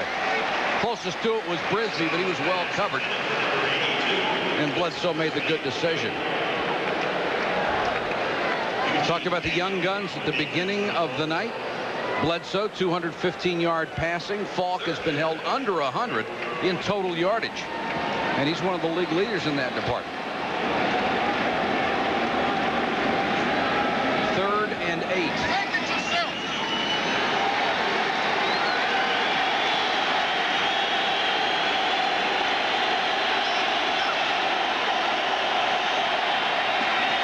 Throws underneath to Coates. Coates brought down at the 8-yard line. Short of the first down, and it'll bring up a field goal situation. A couple things happened on that series and that play right there. The Colts came up big to stop the Patriots from continuing to get a first down and getting in the end zone. But the Patriots were patient and smart. They decided instead of forcing it, Bledsoe came underneath. That's something that Ray Perkins told me about Drew Bledsoe. He said that the best thing that he's doing right now is he's taking the underneath guys when the defense wants him to. Matt Bahr going for the trifecta from 25. He's now hit from 25, 22, and 37, and has put the New England Patriots back in the lead, 9-7 over the Colts. Patriots have regained the lead with 14-13 to go in the game, 9-7. Mike Patrick, Joe Theismann, Mark Malone with you from the RCA Dome in Indianapolis. Pat O'Neill O'Neal set to kick it away to Humphrey and Brewer.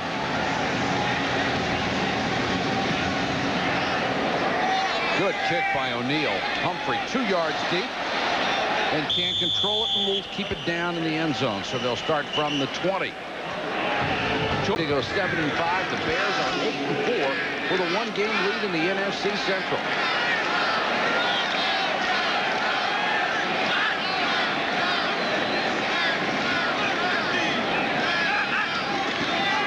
Falk. Slade waiting for him, and they'll only get a couple. The Patriots talked yesterday about keeping an eye on Marshall Faulk. You have to be after him every play, especially in the fourth quarter. That's when he becomes so dangerous. That's what Aaron Jones told us, one of their defensive linemen. They realize that he has the potential to break big plays. There he is, 12 plays in the second half. He's only touched the ball 4 times, 3 of them on rushes. He needs the ball more than a third of the time. He goes out as a flanker on 2nd and 7.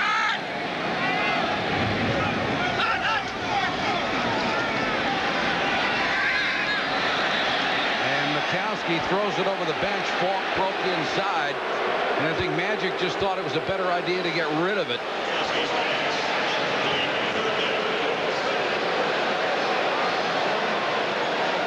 Falk is a bigger part of the Colts offense than any superstar in this league is for his team.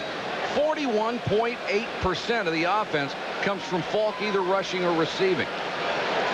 A guy up there we're going to see later on this year, Chris Warren out in Seattle, just gets no credit, but he's 40% of that Seahawk offense. Huge play here, 3rd and 7. Mikowski out of the shotgun over the middle. Turner. Room to run to midfield. Floyd Turner in 1991 caught 927 yards worth of balls in New Orleans. That was his best year. In 92, he suffered a broken leg, and from that romp, it looks like he is completely healthy. Crossing from the right part of your screen, he goes underneath, ducks down under the nickelback, and manages to head for the sidelines. Marshall Faulk trying to get up the field to help him out. And the Colts are the 2nd best team in the NFL on 3rd and long. Faulk behind Potts. Flag is down, so is Marshall Faulk. Just got back to the line of scrimmage, and that's thrown in the area where there's usually a holding call. The toss has not worked tonight. You got to give a lot of credit to that New England defense. They're not trying to penetrate, they're just flowing.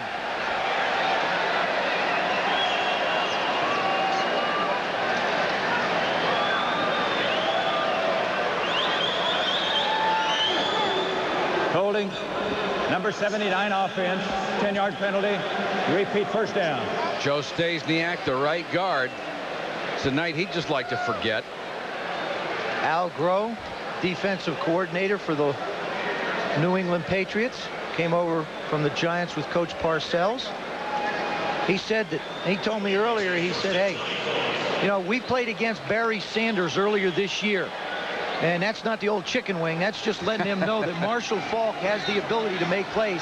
They told me that playing against Barry Sanders helped his team understand how great a Marshall Faulk can be.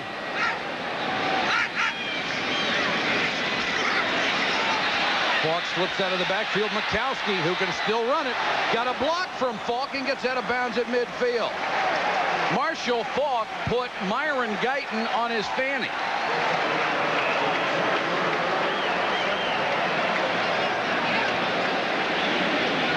Marshall sitting back there. Now all of a sudden he checks out. He says, give me the ball. Well, if you're not going to give it to me, I'll help you out. Marion Guyton comes up. Faulk does a nice job, just creates a little screen.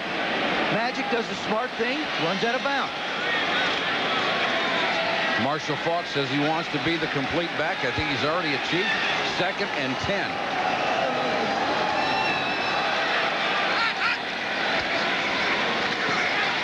Mikowski with time underneath to Turner. Turner cuts it back down to the 36, first down. two big catches here in the fourth quarter by Floyd Turner, both late crossing patterns. Well, what happens is he allows the linebackers to drop. This time Marshall Faulk clears underneath from the left side, allows Turner to come back on the right. You'll see him go to the left part of your screen. Now coming back the other way, out of the other side, is Turner, who makes the play. Mikowski does a good job. Now Floyd does an excellent job of knowing where he has to go to get the first down. Mikowski's been very effective. 13 out of 22, 164 yards. Faulk on the draw had no chance that time. The Patriots defensed it beautifully. Aaron Jones.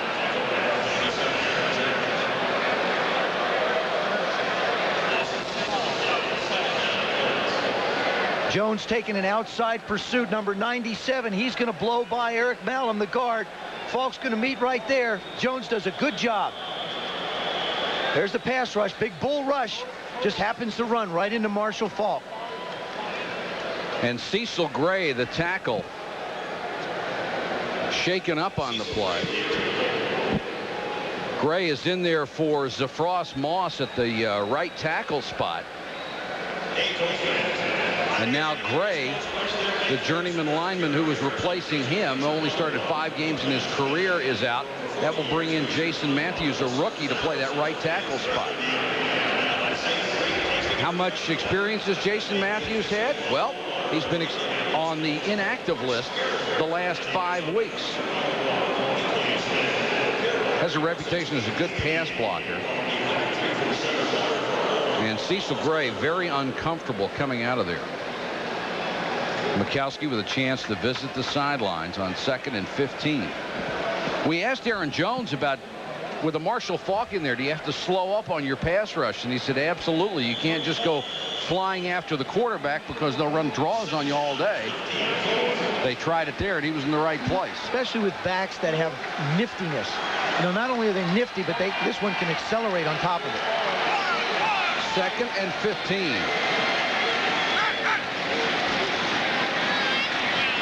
Mikowski with time. Completes it out in the flat to Dawkins. Taken out of bounds by Rod Smith. Out of Notre Dame, a gain of 9. This is one of those plays, Mike, where you circle it. If you're charting it at home, you circle this 3rd down and you say, key 3rd down for the Patriots because they're just out of field goal range. But key 3rd down for the Colts. If we can convert it, we can get inside. I think you keep throwing the football. I think you just keep on throwing the football. You make the plays you have to make. 3rd and 6. Comes the blitz. They pick it up, and the pass is behind Turner. A flag is down. There may have been a hold in the secondary. But I think they're going to call it off because it was tipped at the line of scrimmage. The ball was tipped at the line of scrimmage. Therefore, this flag will not count. Well, a hold would. Interference wouldn't. There is no defensive pass interference as the ball was tipped. Brings up 4th down.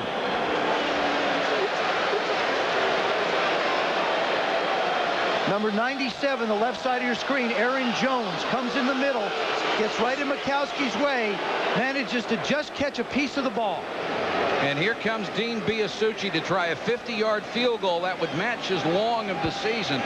In practice, he was hitting them from 60, and 17 times he has kicked a field goal over 50 yards, the 4th best in NFL history. This would put the Colts back by 1, and now the Patriots use a timeout.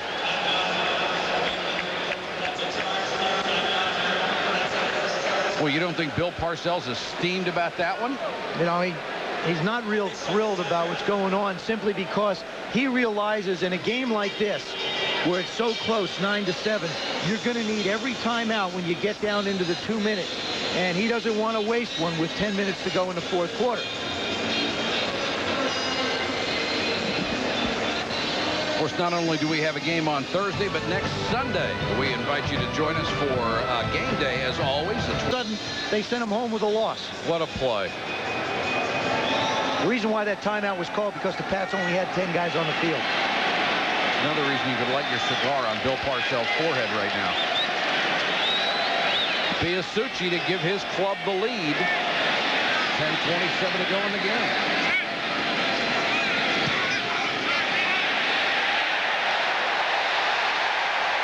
Would have been good from 60. Dean Biasucci redeems himself for an earlier miss. The Colts are back in front. Broda said this was the most critical game they had played since they had been with these franchises. Of course, for Marcia Broda, his second tour of duty. The winner goes to 6-6. You know something, Mike? If the Dallas Cowboys and the San Francisco 49ers were playing in a game like this, everybody'd say, oh, man, what a great game. Two guys of equal talent really going at it. It's the Patriots and the Colts. Everybody says, oh, geez, it's just 10-9. I think this game is as good a football game as you see from anybody in the league. We've seen a lot from both ball clubs. Thompson and Crittenden deep for Biasucci's kick.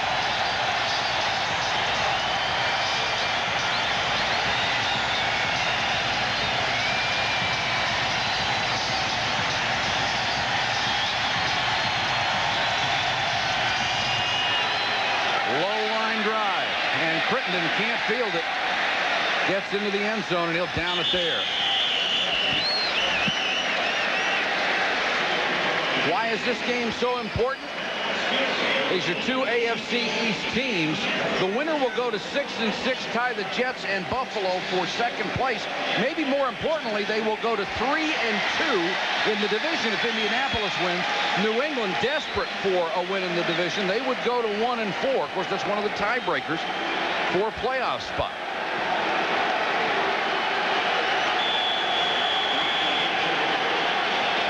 The crowd comes alive for the defense.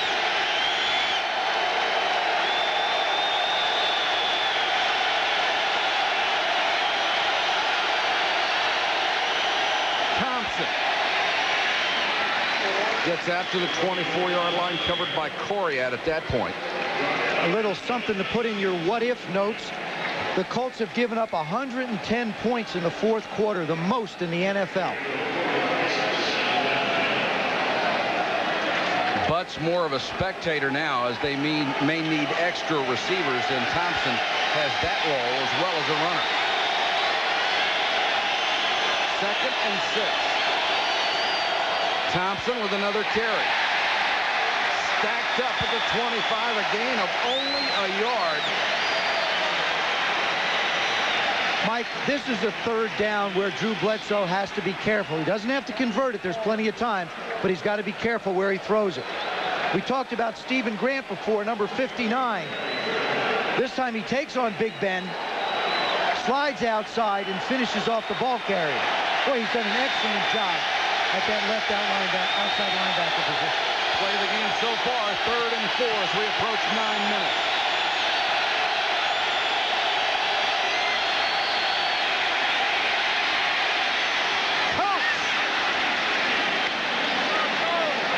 Well, quarterbacks, Joe, as you well know, always have a favorite receiver, and it's obvious when Bledsoe's in trouble, that's the guy he wants. He's found the guy he wants, but you can't do it without protection.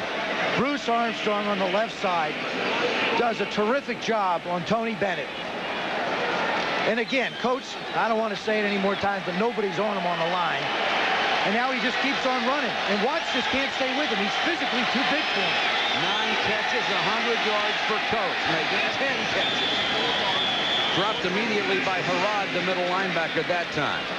Well, Joe, you're right. You can't allow a tight end to run free like that. And if a guy's got 10 catches in the game and he comes off the line totally untouched, you've got to be able to me, put a linebacker over, make him take at least one false step.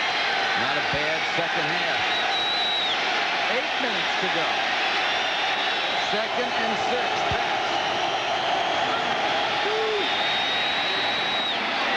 This time they go back to Brisby, and Brisby has it at the Colts 42. They have got to do something to disrupt Drew Bledsoe. Right now he's approaching the zone because everything he's throwing is crisp, it's on rhythm, and it's on timing. They've got to do something now to try and take him out of his rhythm. This Bledsoe's only 22, but his arm's already 35. In one game he had 45 out of 70. I think Vince has got to go after him with something. Draw to Thompson. And Thompson knocked down as he got about 2. Siragusa makes the tackle.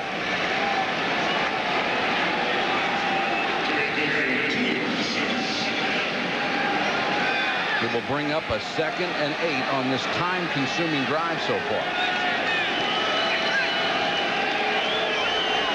Siragusa checks out in the passing situation.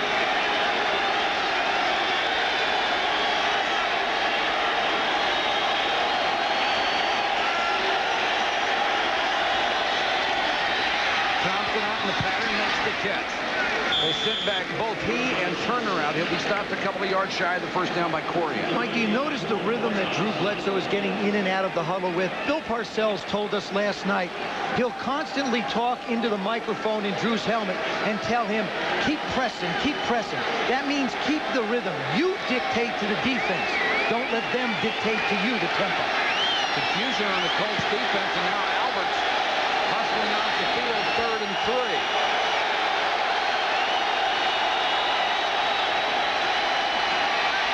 So under pressure, unloads, Coach, what a catch!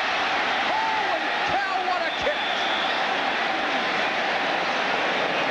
Harrod had his hands on it, and great concentration by Coach. He's putting on a show in the second half. Not only that, he makes a crucial catch for a first down. That's the amazing thing about it. The Colts are confused, and they confuse Bledsoe, but he goes back to Old Faithful, and he fires the ball. Really shouldn't have. Now Harrod's got him. It goes right through his hands. Look at the concentration. Bledsoe, 25 out of 35, 260 yards. Bucks hammers his way for about 5. They're already in field goal range for Matt Bahr. And time becoming a big factor. Parcells gives him an attaboy. That's exactly what it was. That's exactly what it was. I guarantee you that's what he said. The veteran Bahr, who has already hit 3 and provided the only points tonight for New England.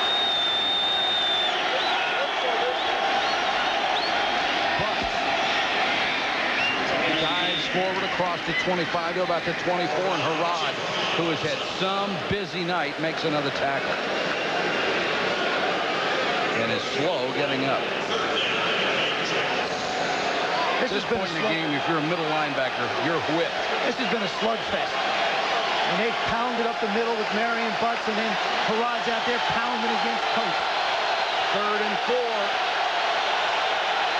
Frisbee goes left, Simpson right. And Bledsoe will use the timeout.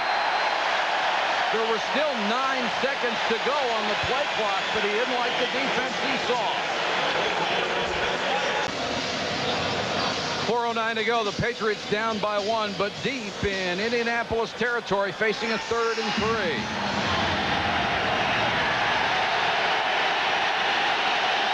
Bledsoe with 3 wide receivers. Thompson, the single back.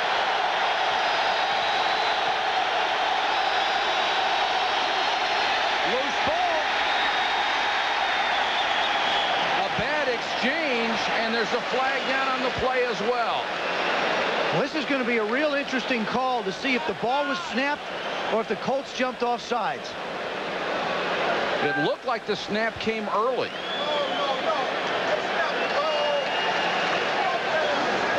There is no foul. There was continuous movement of the snap, which is legal. That's exactly what it was. There wasn't any movement. What happened is the center snapped the ball inadvertently to the quarterback. He starts to go. See how he starts to go? Now he brings it up. That's the center. What happened was he anticipated Drew wanting the ball. Wound up giving it to him late. This will be a 43-yard field goal attempt for Bahr. Hit the upright and went through. Matt Bahr is 4 for 4.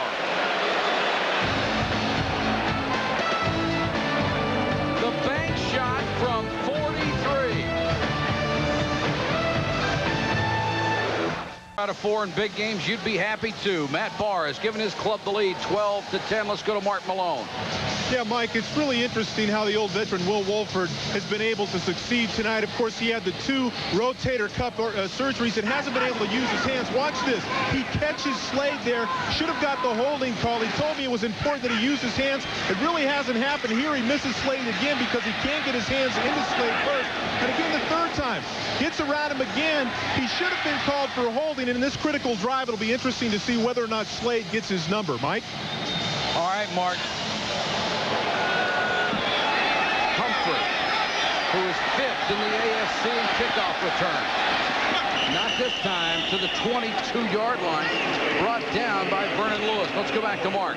Yeah, Mike, so far going into this final drive, the Colts have run 45 total plays. 8 plays behind Wolford for 57 yards.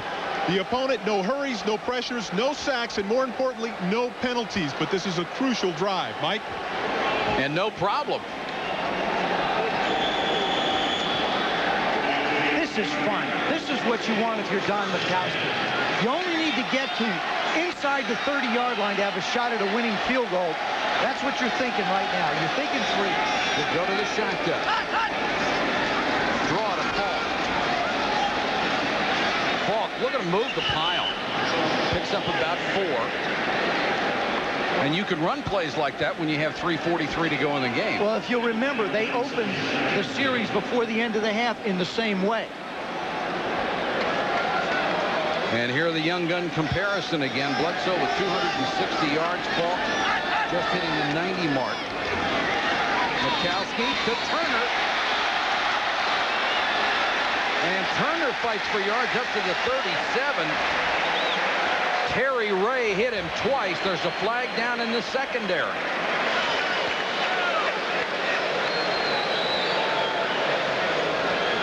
Terry Ray never quit on that. And we'll get a face mask on top of the play. 5-yard face mask. Number 53 on the defense. Penalized 5 yards into the run. First down. That's Chris Slade. Defensively, the Patriots have not been able to put pressure without bringing somebody. They are now in a situation like the Colts where they've got to change up and disrupt Magic's rhythm. Falk is the back with Majkowski.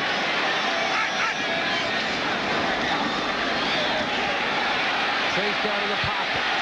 On the run, Jackson dropped the ball. Ricky Reynolds was right there, but a perfect throw, and the veteran couldn't hold it. Good job by the offensive line, giving Majkowski time. Now he slides outside, makes the throw.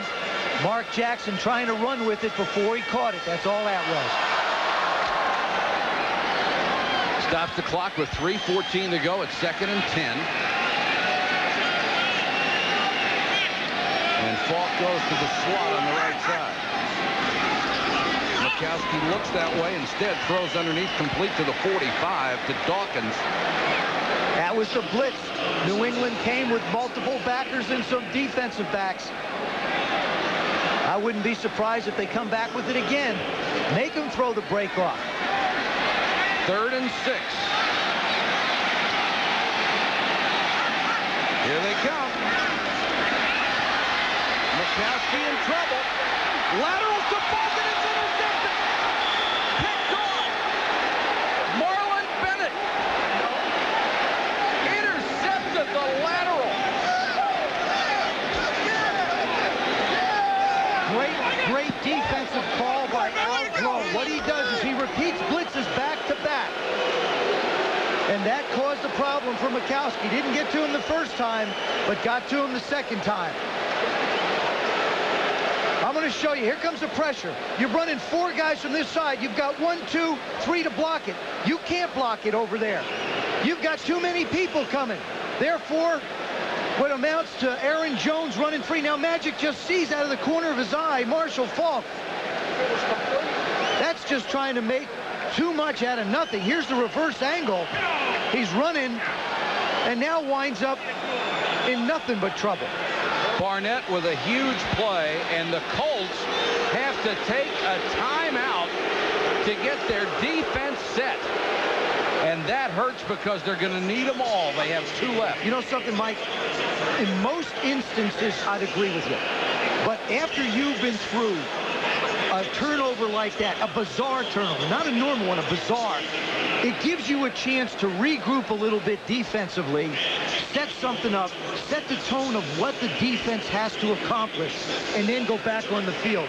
I think this was an instance where a timeout was used perfectly by the Colts. Now they have to execute with it. Ball is spotted near the 28-yard line. They have 2 timeouts left, and of course the timeout that coincides with the 2-minute warning. So if their defense can hold, they should get the ball back again. Still remember you got that, what, 2 minutes? Absolutely.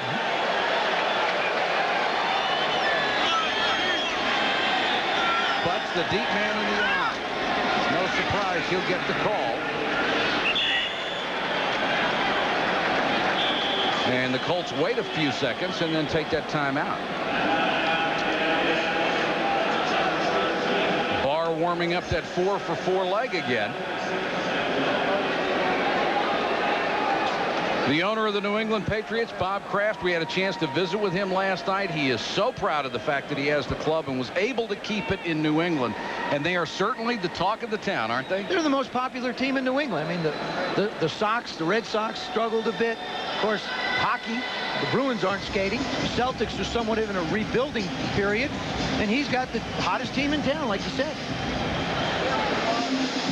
And he made a smart move when he went out and got that man. Of course, he got him from the previous administration. Through inheritance. Yes.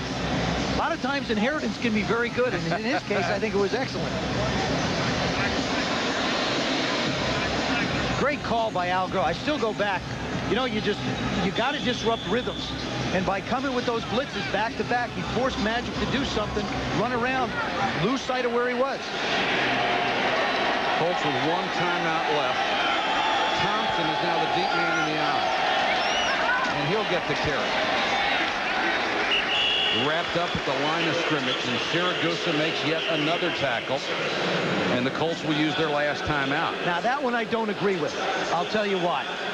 In 28 seconds, you were going to get help from the 2-minute warning anyway.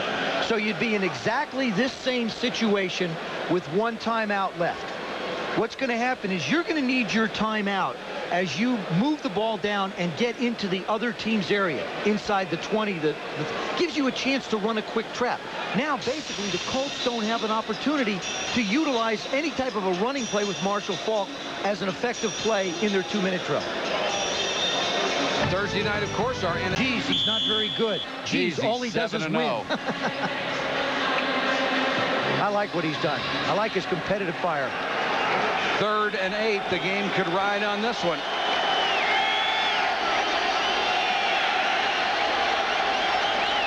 Bledsoe to throw. Counts. First down to the 15-yard line. That just set a new club record. 12 receptions on the night for Big Ben.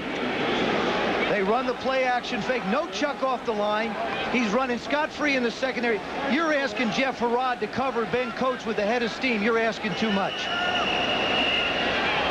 We've hit the 2-minute warning. The Patriots on top of the Colts by a deuce. This game may have doomed the Colts. Stasiak's bad snap on the field goal attempt, and Mikowski's attempt may be to do too much on the play where his lateral was intercepted.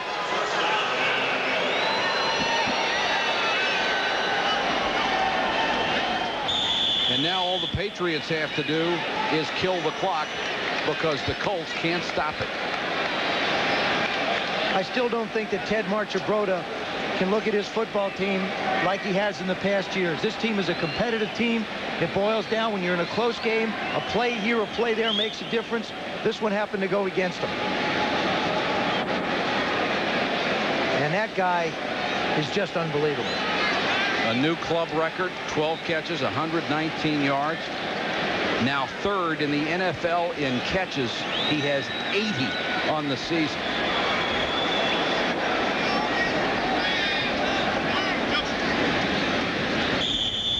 And you won't see a Dan Marino fake on this sequence. Nah, this is, you know, this is the only complaint I have with the rule changes going to 40 seconds. I think once you get down inside 2 minutes, you ought to let teams compete and take it down to 25. Mr. Commissioner, Mr. Commissioner, are you listening? Competition committee, are you listening?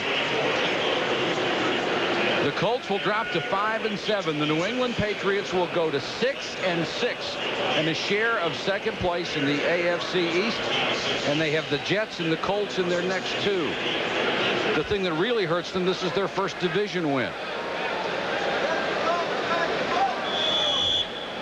Now the play clock resets to 40 seconds. There's only 31 left on the game clock, and it's over. Marshall Faulk and company didn't get it done. Bill Parcells and his troops did. Bledsoe hit 26 out of 36 for 271, and Joey hit his last 7. Well, I think, you have to look at what Drew Bledsoe did. I don't think the Colts chucked or controlled Coates very well, obviously. But again, I don't think they gave the ball to the man that they have to get the ball to, Marshall Faulk, much in the second half. I think that was the difference.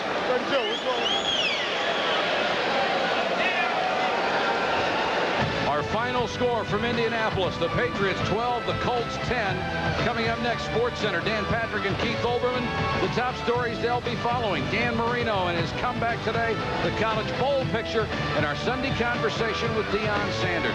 For Joe Theismann, Mark Malone, and our entire ESPN crew, this is Mike Patrick. Good night from Indianapolis.